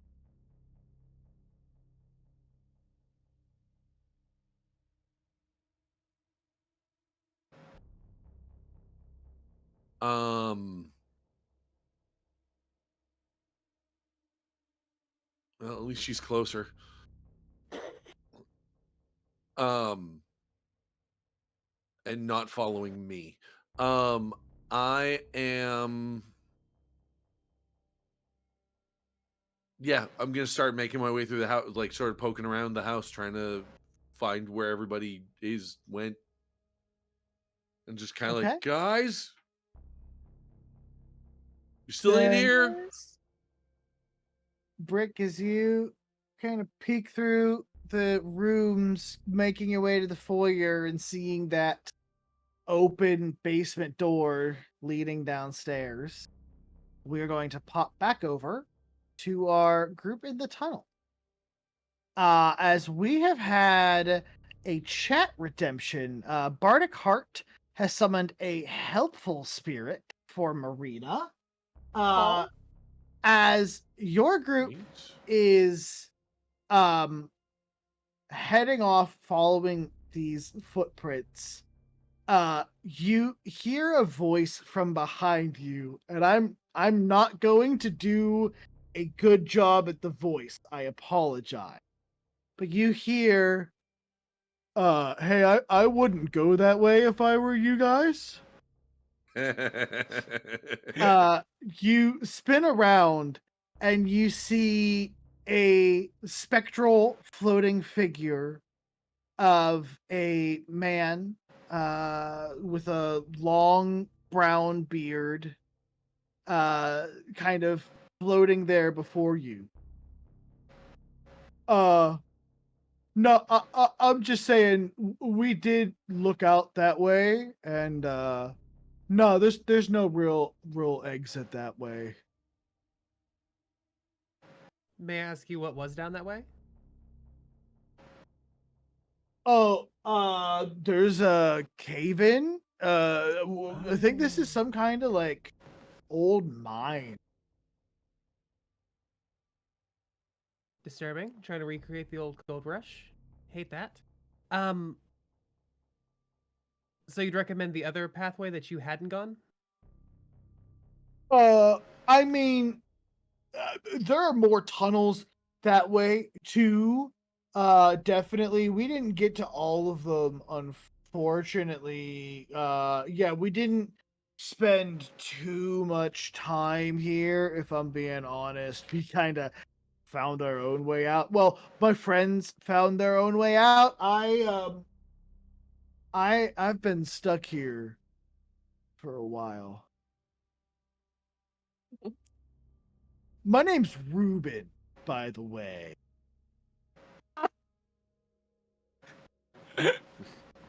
Well, a pleasure to meet you, Ruben. Would you be willing to tell us how your friends had gotten out, even if you yourself were not as successful in that manner? Oh, they used magic. Of course. My friend had this little portal thing, and she just Of kind of course. opened a portal into another dimension, and then, I mean, I wasn't there to see what happened after they went that way, but I assume that they kind of did the same thing in reverse and got out somewhere else. That tracks. That tracks. It's always magic. Vinny, your book doesn't happen to have anything in that regard in it, would it? Let's see. Close the portal. I don't think I got to that chapter yet. Can we Okay, hear this apparition, or is it just Marina talking to somebody and we have no idea what's going on? No, oh, that would be amazing. And yes, that is what is happening now. You know, I'll take it. I'll absolutely take this. The spirit was summoned specifically for Marina, so that's how I'm gonna. Marina, love, who are you talking to? Oh, an apparition of. Oh, you can't see them. Well, there's this gentlemanly ghost here that apparently only I could see, named Reuben, who said that his compatriots and him went down this way and did not find a way out. He met his demise. Unfortunate. Technically, I was already dead. It is what it is, I guess. But they found their own way out using magic and a portal and portaling their way out. His recommendation would be to at least try the other tunnel, because this one just leads to a bunch more tunnels that they didn't have a chance to explore all the way out and led to a lot of dead ends. Well, that would explain the footprints. Verily Yeah, much that- so, because they only that go one tracks. direction. Sounds like we're changing direction. Very much so. I'll turn back to Ruben, and I greatly appreciate the guidance here. Is there anything else that you might be able to share that could help us? If you see a pastrami sandwich, don't eat it. You should know better than to pick up a duck in a dungeon. I'm so glad I watched last week. I'm so glad I watched it. You know what? I missed last week, but you know what? Context is for the week. So Honestly, same here. Marina's just going to, if you see a pastrami sandwich, do not eat it. Understood. Thank you so much, Ruben. Yeah, sure. I mean, good luck finding your way out. Thank you very much. That ghost had a tip about sandwiches and not to eat them. I don't eat things in houses that are haunted anyway. The same over here. That's my same thought process. I guess onward to the next tunnel. Yeah. Oh my god, I love this so much. As the three of you depart from Reuben, we're gonna pop back up to good old Brick. Brick, you see the door open into the basement. yeah. You also see a few other doors that are open into other rooms of the house, as well as the front door and the stairway back up to the second floor. I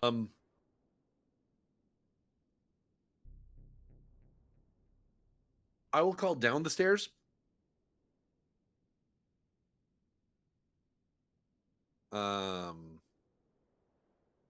And just try to like guys. There's a pause, and then you hear Vinnie's voice call back. Hey, Brick, we're down here.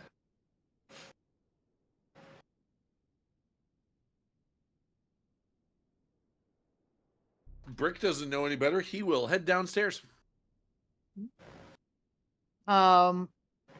Brick, as you step in to the staircase, the door behind you shut. And as you start to These walk, automatic doors are really like I don't know. It's Brick, kind as of you fancy. start to walk down the stairs, you almost see the stairs stretch in front of you. You begin to go faster and faster, but you can't make any progress down the stairs to the basement. And then you stop and you turn around to look. And behind you, instead of seeing the door that you would have expected to see, you see this black void that stretches out behind.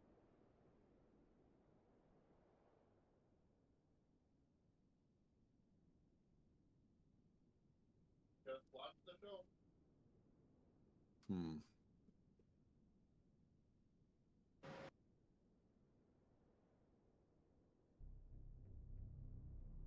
Do I make the? You know, I'm gonna make the joke. I'm gonna stare into the void and see what stares back.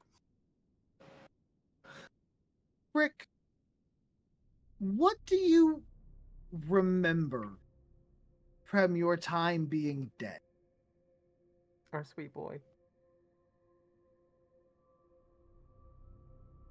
Brick doesn't have. There's. He doesn't have images. It doesn't like he's. It doesn't. He doesn't know. He doesn't remember anything like a light at the end of a tunnel or endless fields of fire and sulfur or anything like that. It's more a feel. It was more a feeling of. He said it like being in. Brick would probably describe it as being in a hot tub that is the perfect temperature. It is comfortable. It is warm. It is.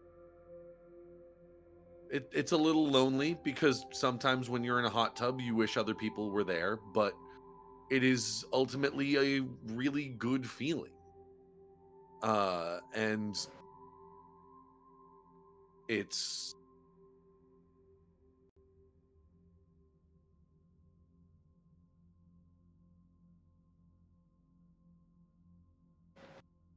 and the feeling of being ripped away from that was painful. It went from basically extreme comfort to extreme pain and panic, and from a moment of sort of a lack of senses to every sensory input firing at once and just screaming at him. And that's just the sound of, you know, his heart starting again, and the wind blowing against his ears and against his skin, and the being blinded by the starlight, light that most people can't read by, and it is blinding to him because it's like that's what coming back was like, because it was a new input. But before that, it was just kind of a very comfortable nothing.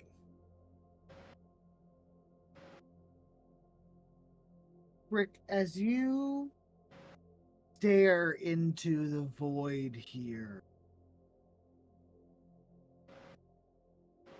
you feel that pain, that panic, those sensory overloads start, and they're replaced with a familiar, warm comfort as you stare into the void and nothing stare. I need you to please roll cool. Ho ho ho! That's Snake Eyes. Ooh. Rick, I need you to mark down 2 points. All right.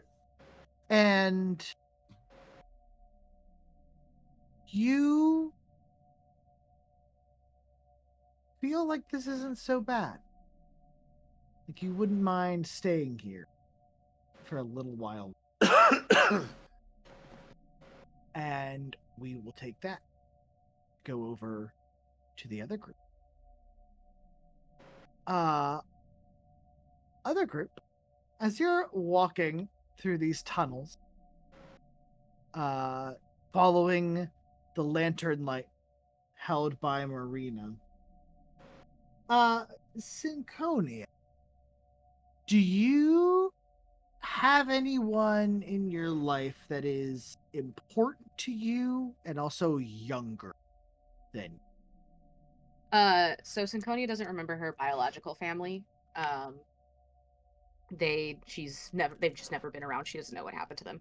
But there's Synconia's like in her mid-20s. There's a younger girl about 15 who's in her coven, and Synconia's really like taken her on as like a adopted sibling, and like looks after her. What's her name? Arietta. As your group is passing by some of these offshoots of tunnels, you hear crystal clear in Arietta's voice. Someone help! I'm trapped! Someone help! Synconia would probably stop in her tracks when she heard it. And it would take her a second to like break down, like, okay, that was Arietta. Wait a minute, Arietta's not here. Who the fuck is calling out in Arietta's voice? And as she breaks it down, realize it's probably a trick, right? Because like, there's no reason for Arietta to be here. There's no she's probably back home doing her witchy homework, right? And to the group she'll say, something's playing with voices down here. Don't wander off. Did any of us hear the voice?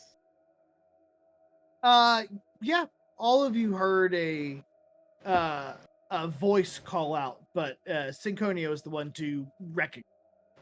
Okay. Yeah, Good to that know. doesn't sound like anybody I know.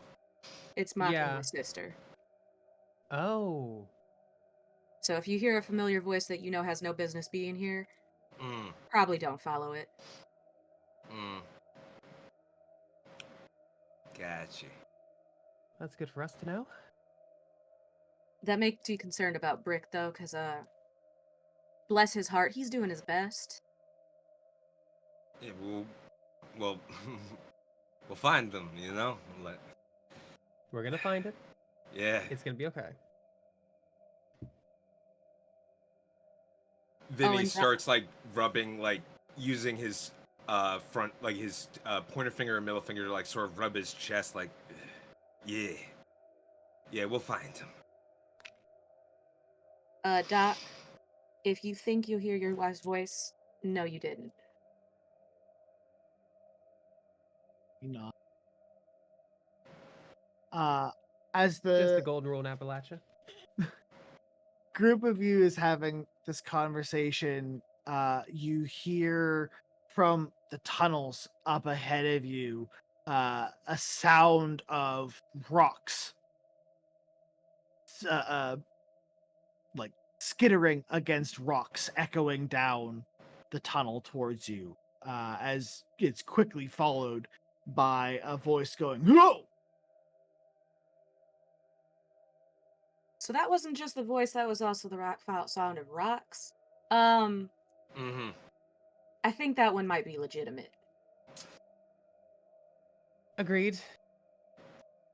Forward or check back? it out. Well, that sounded like brick, if I'm not mistaken. What? Where did it come from? It sounded like it sounds like an investigative mystery to me. Okay. Okay.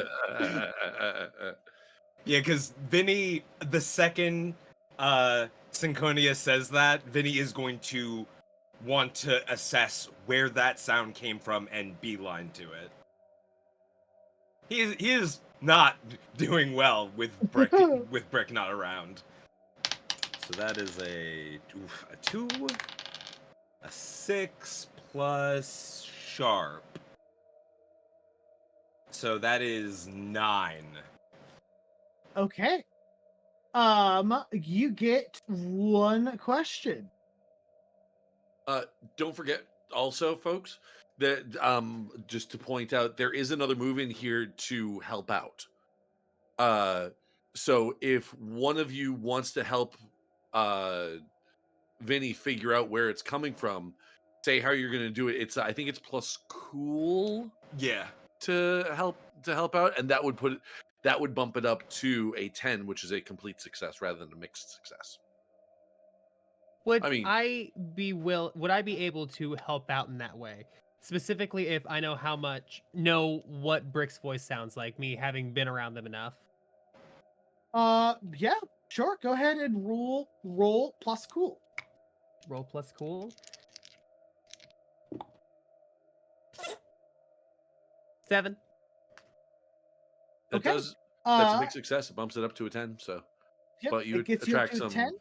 Yeah. Um, Sorry, I'm used to running this game. Let the keeper do her job. so yeah, as Marina, you wander forward a little bit too far from the group here. I'm gonna let Vinny ask his questions here first, and then I will get to what happened. Consequences. Look, here comes a consequence. I'm so glad I'm not the only one that was starting to sing it. So I'm limited to one of these questions under investigate mystery, yeah? Generally, but I also think the updated rules say that you can ask and come up with your own questions as well. So if you're Would- specifically trying to figure out where that voice came from, I'll let you. I was gonna say, can I have Vinny determine the direction of the voice? That sounded like Bricky. Yeah, so it sounds like it's coming from up ahead to a tunnel to your right. Vinny's gonna go that way. Okay. Which is also where Marina is starting to head. Marina, as you are starting to look down this tunnel, your foot slips out from under you, and you find yourself slammed on the ground and sliding and rolling down a slope on the tunnel. Shit. Can I drop the lantern up there with them? So I have no light. Sure. I I would like absolutely to drop the lantern. attempt to use my thread to grab her and pull her back up. Okay. I would do my best. These dice have not liked it when I've tried to do magic tonight. What wonderful timing on the scream there, soundtrack. Well done. Yeah, go ahead and roll plus weird to use some magic. Jesus Christ. Let me see. So that's 5. We only have 1 bless. Yeah, no, that's a 5. And well, we have had awfully donated to decrease the difficulty on the next roll, saying I want the good guys to win this time. So that decreases the difficulty of a full success down to an 8. Yeah, I'd still need 3 blesses to hit it. I think we still have access to the instant success We do. in the pool. Yeah. I think you also have 2 blesses Yeah. in your pool. So if you had 2 blesses, Vinny could potentially try to help out to get you past that threshold. Help, help, help, help. Oh no, Consequences, absolutely. consequences. So yeah, do you want to risk exposing yourself to danger, or do you want to try to use that instant success y'all have? Listen, Calculations. I'm cool with whatever. Why don't we see if you can help out first? Okay. And that is plus that is plus cool to help. 4 total 7 plus 0. You know what? I'm going to use lucky. Okay. Okay. What does it say happens when you use luck? So, this is where it's going to get interesting. no. Luck. Whenever I spend a luck point, someone from my past will reappear in my life. Period. Soon. Period. Interesting. Okay. So yeah, if we use the 2 blesses Oh, plus no. the plus Vinny's help, that'll get us to I can't math. Oh my gosh.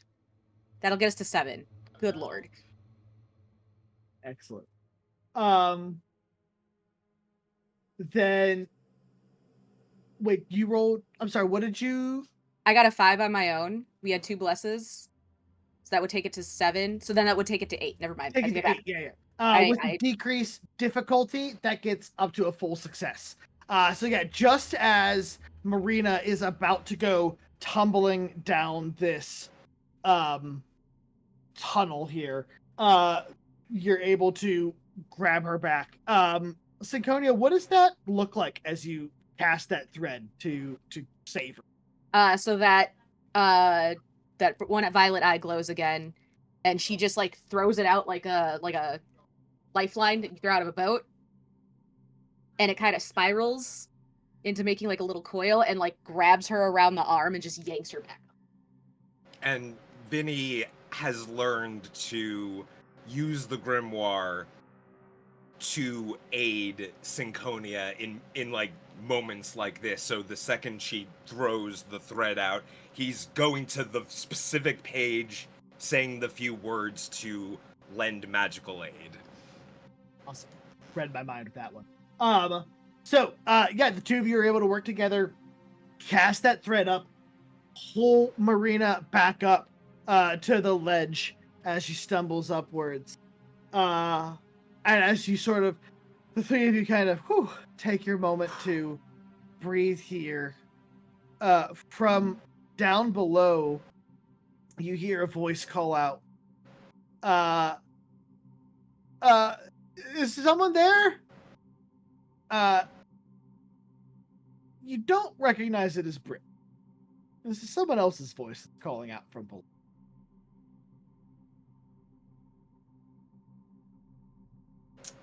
How many people have gotten stuck in this goddamn house? Too many, apparently. Thank you, you two. Immensely so. Yeah, don't worry about it. Do y'all recognize that voice? I don't know who that is. Nope. Doc? Couldn't tell you, no. That's a hard no for me, dog. Ooh, that might be somebody that actually needs help this time. Is there another way down that doesn't include the slip and slide from hell? No, not that you see. However, with eyes on it and kind of being careful, you could avoid sliding down there. Synconia just puts her out, so we're going down the slip and slide. Yeah, we're going down. I thought we were supposed to be going up, not down. Do we even know which way is up at this point? Yeah, nah, this whole place got my mind boggled. I just hold out, like I just pick up a rock off the ground and drop it. Not that way. Do we know which direction it is to get back to the basement? Roughly from here. Let's get back up to the basement. Let's see if we can find Brick. Because I think we're just going to be going in circles down here if we're not careful. So let's go find Brick and then maybe come back and deal with this. Yeah, I feel like if this was gonna lead outside where Bricky is, we would have gotten there by now. Let's go. Let's go back. One second, actually. I'm gonna grab a rock from the ground, like a pretty decent sized rock that might be like sitting off to the side. I'm going to just use my dagger and just carve in, turn back, and just put it right in the middle. Just as a general warning, in case anybody else happens to be down here. As you do so, placing the stone in the middle as a ward to warn others or potentially yourselves in the future, we go back to Brick. Yes. Brick, do you remember how you died?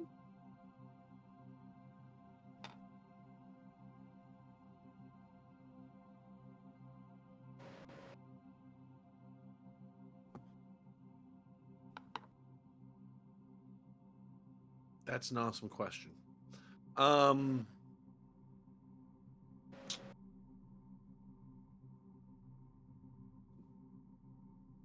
Yes. It was a car accident. Those newfangled devices, those horseless carriages.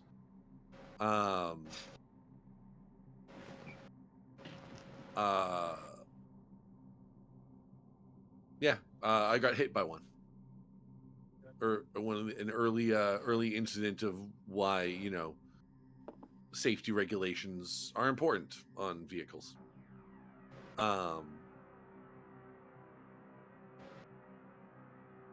Yeah. Did you know the driver? No. They were a stranger.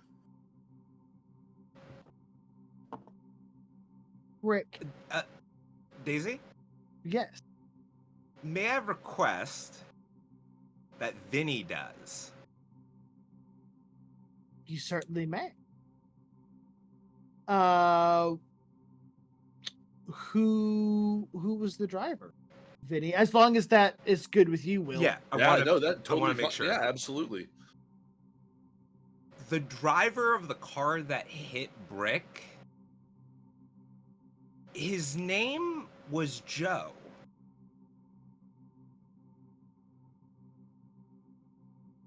And he hit Brick intentionally. Oh. Dun, dun, dun.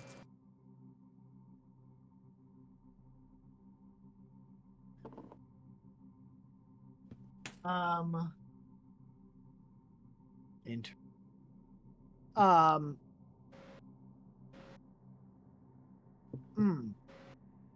we will ask why in a minute. Okay. For now, Brick, Yes. you in the middle of this void see a light that appears.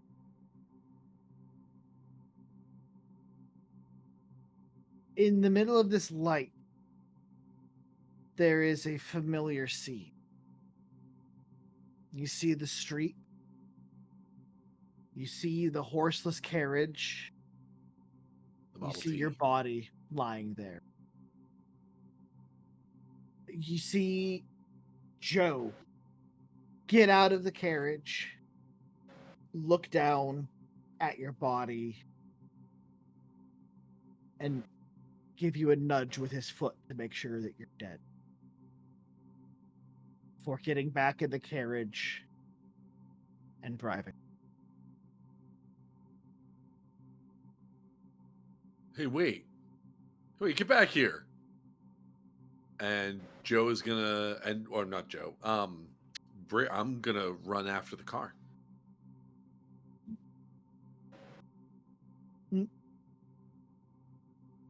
I'm sorry, you might have.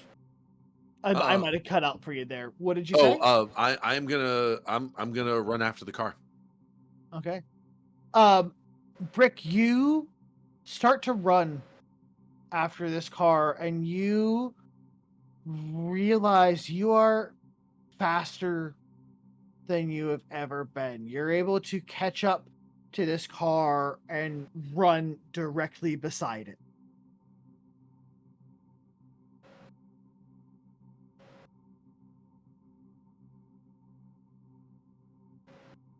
I'm gonna try to reach out for the door and try to like open the door and maybe try to pull the guy out or something.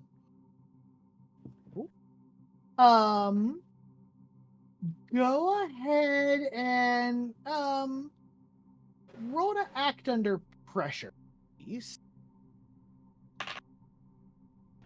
Yep, I used up all my luck earlier in the night. That's a 2. 2. Brick, you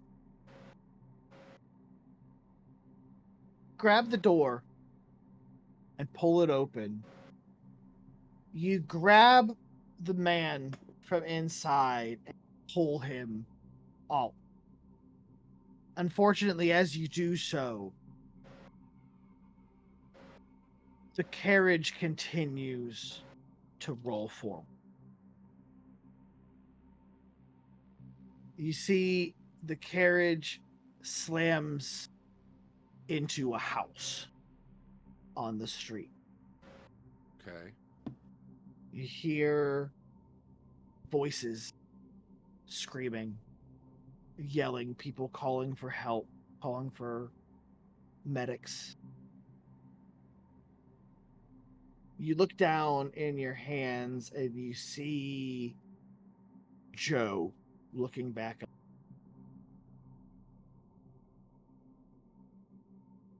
And you are overcome with a feeling, a knowledge that right here and right now, you can decide this man's fate.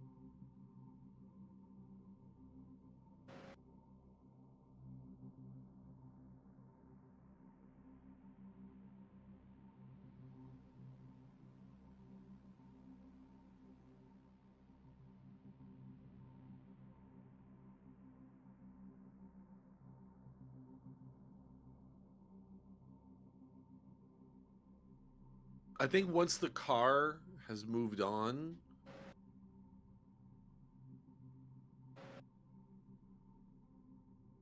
I'm gonna put him down. Because, like you said, it's a familiar scene, so I should be able to recognize that this is the past.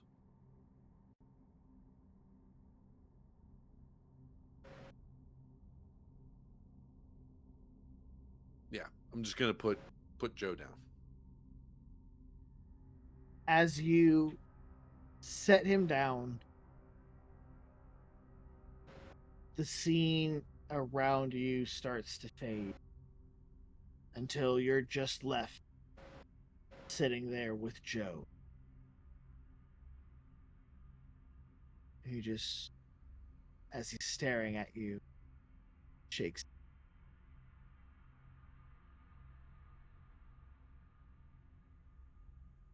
Fool. Sorry, well, you cut out there a little bit. What was that? Fool. Fool? Fool. And then it's like a light turns off and you find yourself in dark. And we are going to head to our second break of the evening. Oh, snap. So folks, as our party has found themselves in quite this predicament, don't go anywhere because the exciting conclusion to episode 2 of The House the Devil Built is coming right up after this short break. Hello and welcome back to the exciting conclusion of The House the Devil Built. We are going to jump right back into things here, Brick, as the lights turn off from your current vantage point, and you find yourself floating in that black void again. Suddenly, with a rush and a roar, the light around you comes back, and you find yourself standing at the bottom of the steps in the middle of the basement, the roaring furnace off to your left. From ahead of you, you hear sounds coming from the small room that you were just seeing for the first time, set up as a bedroom, as the rest of the group makes their way out of the basement, now coming around the corner into the main root cellar here. Vinnie, you meeting back up with Brick here. Vinnie, like, sprints to Brick and just starts patting on him like, hey, yo, Bricky, yo. Oh, like, you all in one piece? Your stitches all right? You good? Like, yeah. You gotta make sure this vest is all right. Yeah, there you go. Okay, you good? Synconia takes a drag from her smudge stick and just like smiles, but turns so that nobody sees her smiling. Yeah, I'm all right. Yeah. Yeah, we've been looking for you, man. What happened? Where'd you go? Where were you been? I found Catherine. Who? Oh, Doc's chick. Got it. Got it. Okay. Is she okay?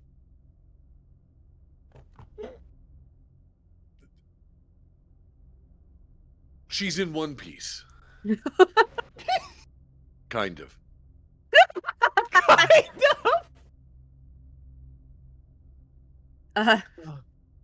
Synconia goes, she's gone feral, hasn't she? Oh yeah. Oh, hey. Well, that's okay, right? We can still fix it. Can you finish the ritual? I don't really know how they finished the ritual. We can finish the ritual, but we have to catch her without getting hurt first. And also, has she killed anybody? Oh yeah. Like, Vinnie can't help but like let out a laugh. Sorry. Condolences, prayers. Condolences. Sorrows, prayers. Sorrows, prayers. Yeah. Oh, she got the agents outside, didn't she? 3 of them. Ha! As Upside, we don't have to worry about them now. As Brick says 3 of them, from within the tunnel, you hear it. Maybe 4 of them. Oh, hell. You're a good man now, Vin. It's not funny. Okay, it's a little funny. No, like, Listen, as if like, laugh or cry, we can laugh, not cry. as Brick is recounting the casualty levels, Synconia like takes a log drag, goes, "Oh no, how sad! Couldn't have happened to anybody better." Because are we going Half down the party are sociopaths. Listen, is it really being a sociopath if it's the agency that none of us like being around? Yes, absolutely. Absolutely. So Synconia goes, "It sounds like they're back down that way again. Ugh. I guess we're going." Did you see the void on the stairs too? The what now? No. There's a void on the stairs. We didn't have that problem. We're gonna bookmark that. Oh, okay. I think we've got to go deal with Miss Murder Pants back here. Miss Murder Pants is absolutely my burlesque name. That's my drag name. That's my drag name now. Like Is that Bricks or Wills? Yes.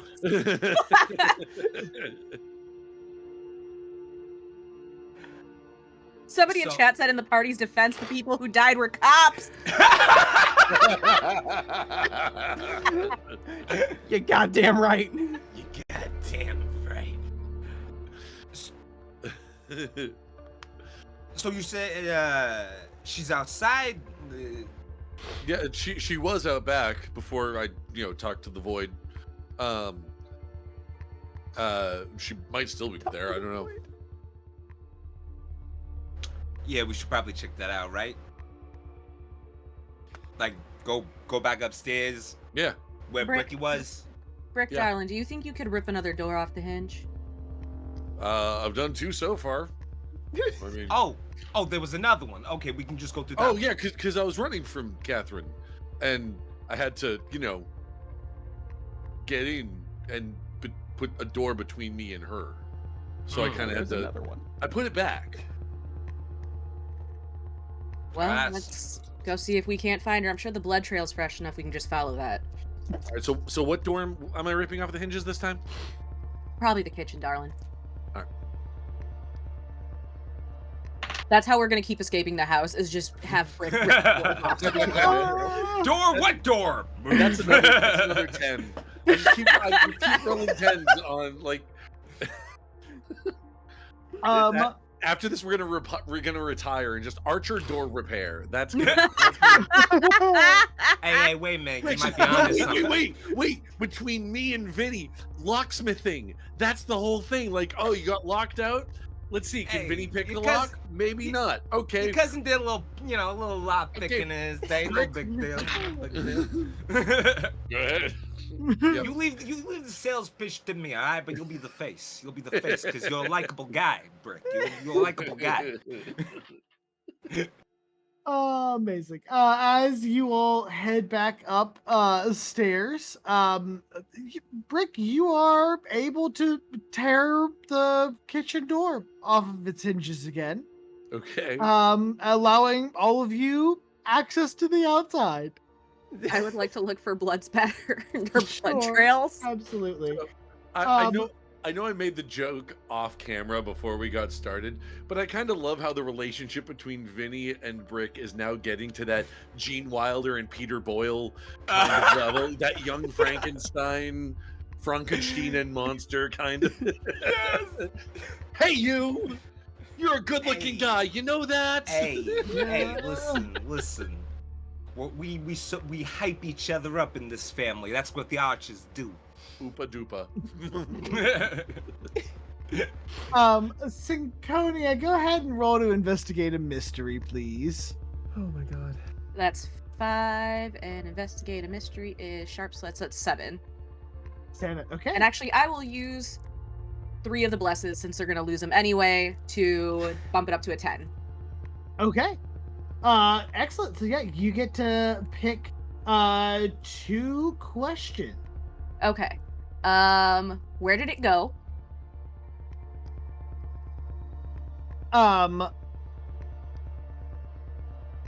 As you step out into the courtyard and try to look following the blood splatters, Synconia, there are too many for you to follow.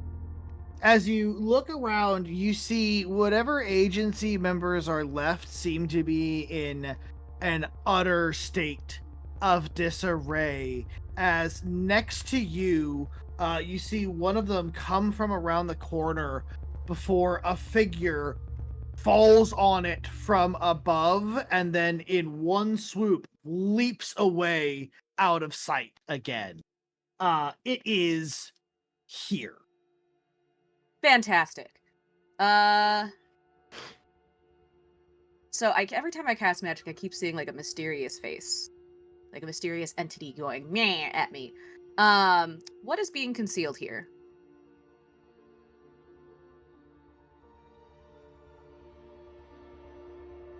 The whatever force is affecting Catherine may not be the only thing at play. Cool. I found her. She's on the roof. Brick, darling, Yeah. do you think you could get her down and then I could try to like wrap her up so she can't move and then we can complete the ritual and, get her back to herself. Also, there's something else here. Not sure what it is. It keeps looking me in my face every time I try to cast magic. Really don't like it. But there's something else going on too. All right. Is there a way to get up to the roof on the outside? Is there like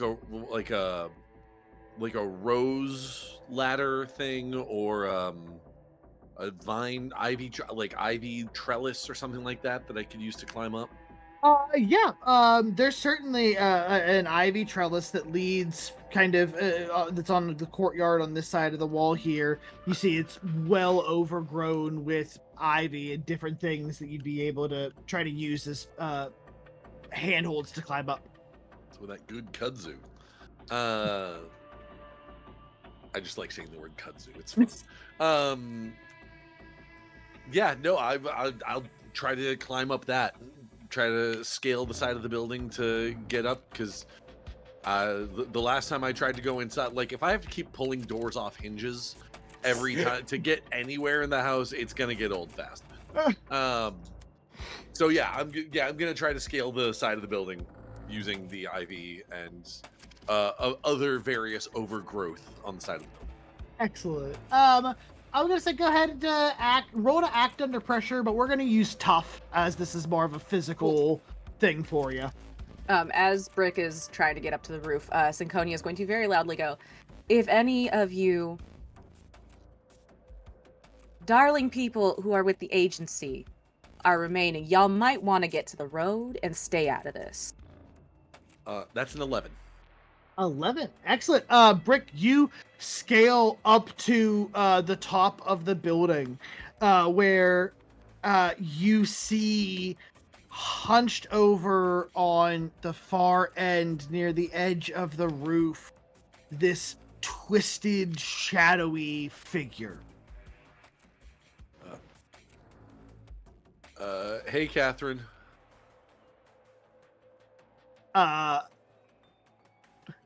You see the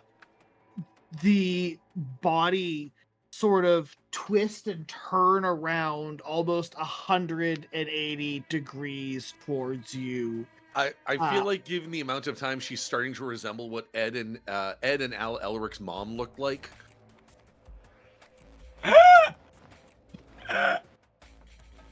Oh God.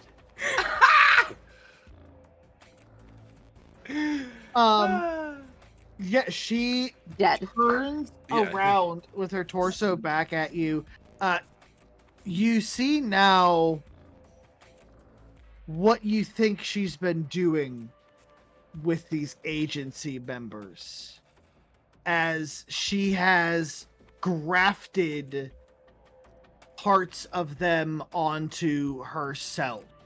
You now see she has several extra arms sticking out from odd angles around her body, legs of various lengths as she has attached different legs together with different joints at different angles kind of fall off of her at different ways. You see it's grafted several of their heads to her body in different places as they kind of look around, their sort of lack of head muscles causing them just to flop and gaze out at you with these. Do they seem to be conscious? Uh, Those heads on her. I've seen this Silent Hill game. In some way, because as they kind of list around, they do seem to focus on you. They see that they're like mouthing words. They don't have the voice box to actually say what they're saying, but they're mouthing something. And Brick can't read lips, so. All right, so I get it. You want to be more human, and you like more human parts means you're more human. Like I think I get the gist, but you got to come down. you see in a cascade of limbs that fall down to the roof as they begin slowly crawling their way towards you. Catherine's main head sort of twists until it's upside down in front of you as she gets very close to you.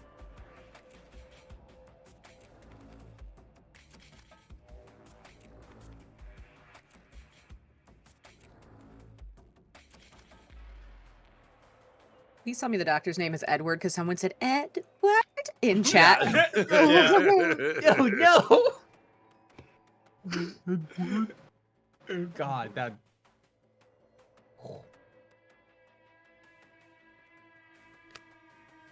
Oh, what was that asshole's name? Like that guy who did that to Nina. What was her dad's name?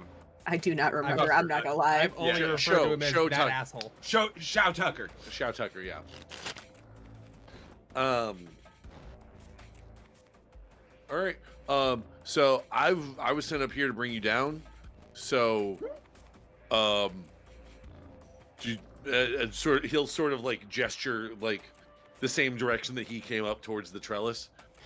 If you'd like to, I got to get you down one way or the other, though. Catherine smiles. And as you can do, you see the skin around her face sort of start to stretch. And Brick, you see, it's almost as if there is something inside her that is trying to get out. But as she goes to move her lips, you hear this deep rumbling echo of a voice layered together as if a dozen voices speak at once that says, "You first." And you see she lunges at you as if to pick you up. Okay, already done this once today. I would say from below, the three of you are probably aware at this point that something is not going according to plan. Synconia goes, "Ah, hell." And like looks at the side of the building. Vinny, is there a teleportation spell in that book? Yeah, but like, actually, like just about up there, but like only really that far. How many people can teleport? One. Oh, hell. Get me up there. All right. He goes to the page and starts reciting the spell for use magic to teleport Synconia up there.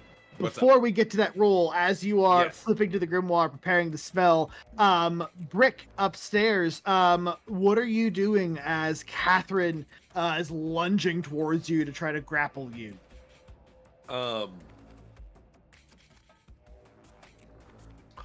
The voice that said "you first." Does it sound familiar to me at all? Partly. All right.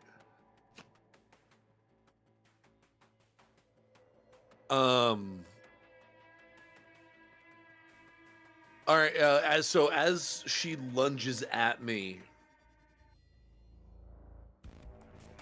you know what? If she's lunging, I'm gonna let her lunge. I'm just gonna try to duck and let her own momentum take her like off the roof if it goes that far. Okay. Go ahead and roll to act under pressure.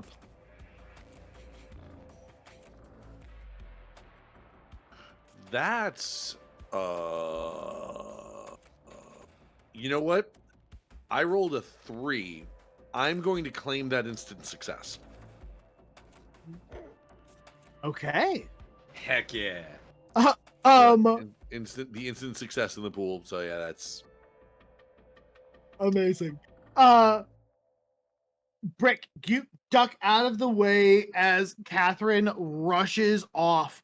Down below, just as Vinny is like flipping to the right page and getting ready to cast this spell, there is a crash in the courtyard as this massive body slams into the pavement. There is a moment or two where you all glance over to see what happened before you hear the sound of a dozen heads across the body of Catherine yell out all at once as this a collection of limbs begins to push itself back up off of the ground. Well, Vinny. looks like I ain't gonna do that now. Yeah, I'm gonna go ahead and try to bind that so we can not deal with that. Yeah. So yeah, I'm going to attempt to do my binding. I hope my dice will actually love me and let me actually cast a spell without having to use help tonight. That'd be great. Hey, that's a 10, actually. Oh, nice. Nice.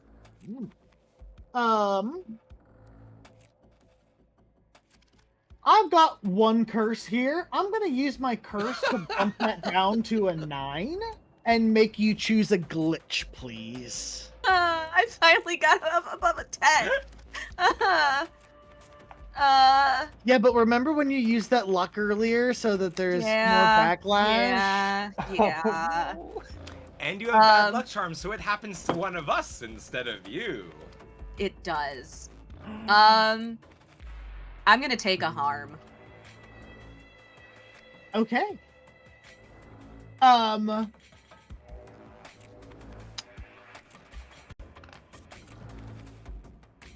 Yay, thank you for the extra bless. Vinny and Marina, both of you, please take 1 harm.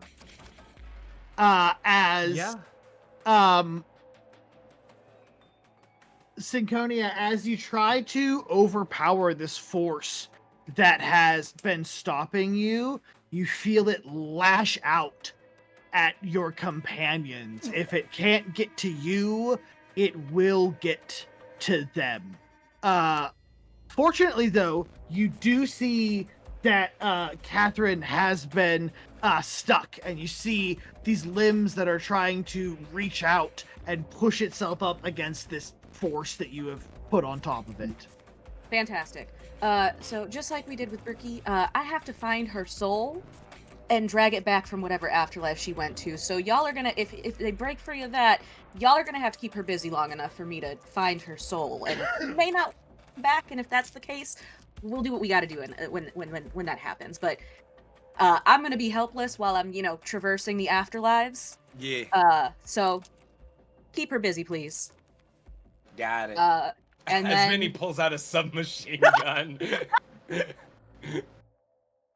Marina's going. Go ahead. Marina's going to basically this backpack that she's kind of like had that you've only seen her grab like a couple things out of, maybe like the knife, or maybe just have like a quick cable hanging off a cable tie. She pulls out this long-ish tube about 2 inches in diameter with a nozzle at the end of it. She pulls a lighter out, lights a torch. As she pulls out a flamethrower. And That'll you do see her smile cranks up to an 11. As you see this fire is ignited in her eyes. And she just walks a bit closer, standing between Synconia and Synth and the words. Synth and Catherine. As Say the word. just keep her busy. I probably need a few seconds to sort through souls. Give me a minute. Synconia takes the smudge stick out of her mouth and she flicks the ember off of it. And instead of it falling to the ground, it starts to circle her and smoke starts to fill the air around her. As she starts to like use the smoke to like peer into afterlives and try to find Catherine's soul. Go ahead and roll weird for me again as you are doing some magic. Let me just look at our updated list because I'm probably gonna need it. Okay, sweet. That's an 11. You know what? I'm gonna spend a bless to bop that up to a 12. All right. These dice have hated me all night. I'm getting mine.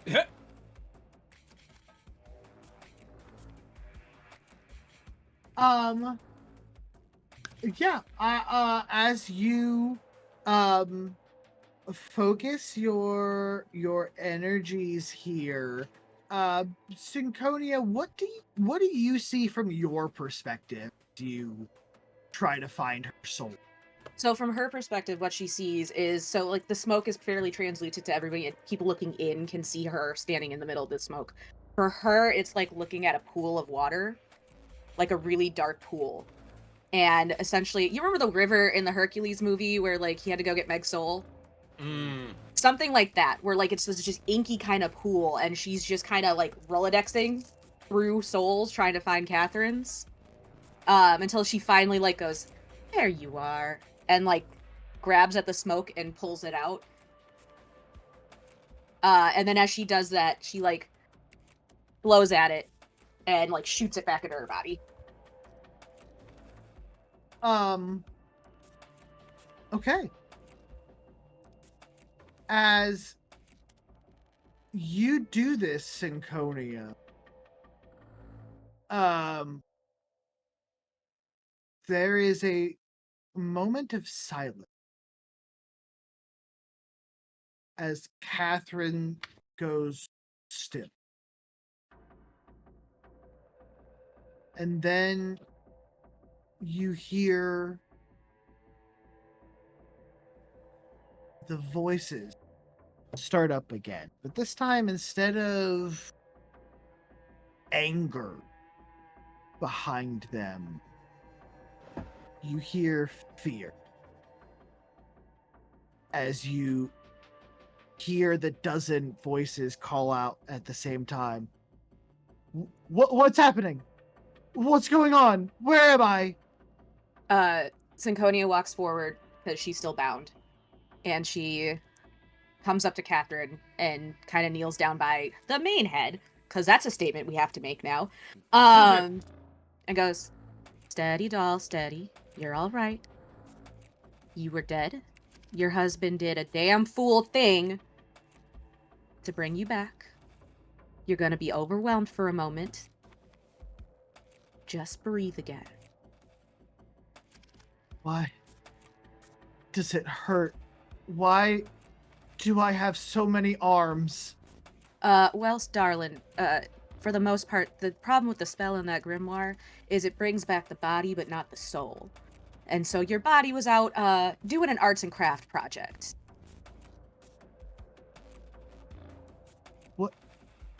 What happened to me? I don't know how you died, doll. I didn't ask. Sometimes it's nobody's business. But your husband was desperate enough to do a damn fool thing to bring you back. You see the doctor. I know they're saying. Listen, I know that they're saying about the doc, but why do I feel attacked right now? You should, Vinnie. I mean, he did kind of take the books. I mean, That's the past, all right. You see the doctor has run up beside you, and is kneeling beside his wife. His eyes are filled with tears. As he's just sort of whispering, "I'm so sorry, so sorry." He looks up to you, Synconia, and says, Can we fix the body?" make That's it. a great question. In character and out of character, I don't fucking know. Is it a thing where like there's a way to maybe do surgery to like remove all the extra bits without hurting or killing her? Um, without some otherworldly force keeping her body alive in this state, the human body is not able to last for very long. Brick is able to sustain himself because his body still functions as a normal body would, but with this many parts attached, when you bring her back, in today's terms, we would know, medically that she would be facing things like rejection of the parts that were brought back. Does she have enough organs to supply blood flow to that many parts? Even if you could perform the surgeries, you're not sure that she would live long enough to make it. Synconia will just kind of stare at Catherine and not look at the doc and go, "It doesn't look great, Doc. All these extra bits, we don't know what she is or is not missing. I don't know that she's gonna last. We got to Brick fast enough that we could make it work. We just didn't get to her fast enough."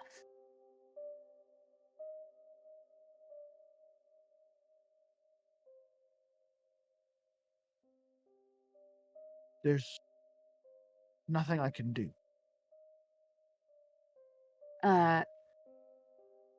Death is a part of life, Doc. As a doctor, you know that. The best we can do is take the time we've got and remind each other how we care. I think that would be your best bet right now. See, he nods. Synconia snaps, and the threads just kind of dissipate. You see what is there of Catherine's body seems to relax a little bit as the doctor takes one of her hands. He looks to you and says, "Can I share one last moment, my wife?" I need to go check on Brick anyway.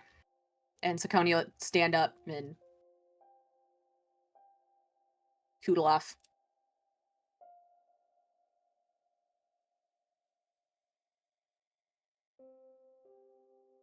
And then call for Brick. Brick, darling, you can come down now.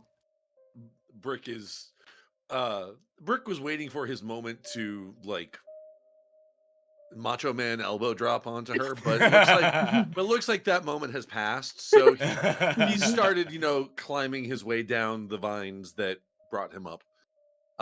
And around when Synconia says like you can come down now, he's reached the ground.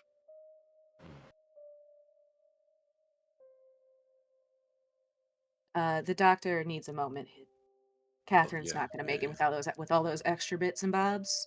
Oh, yeah, no, that's I'd say I can imagine, but I actually can't. You did good, Brick.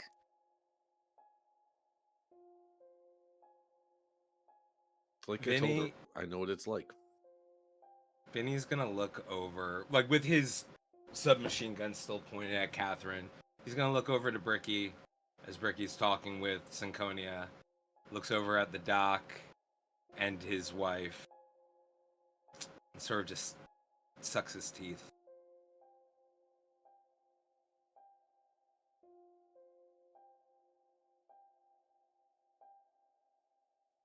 You all make your way back around to the front of the manor, choosing carefully not to step foot inside.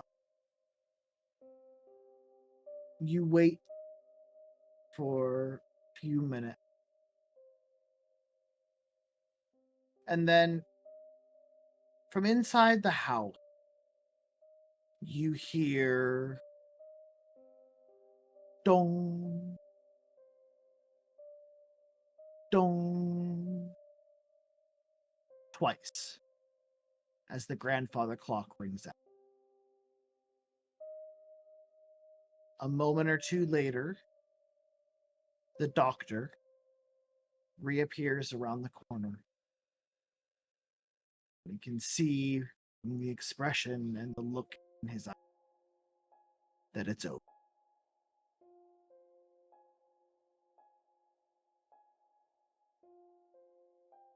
The neighborhood will tell stories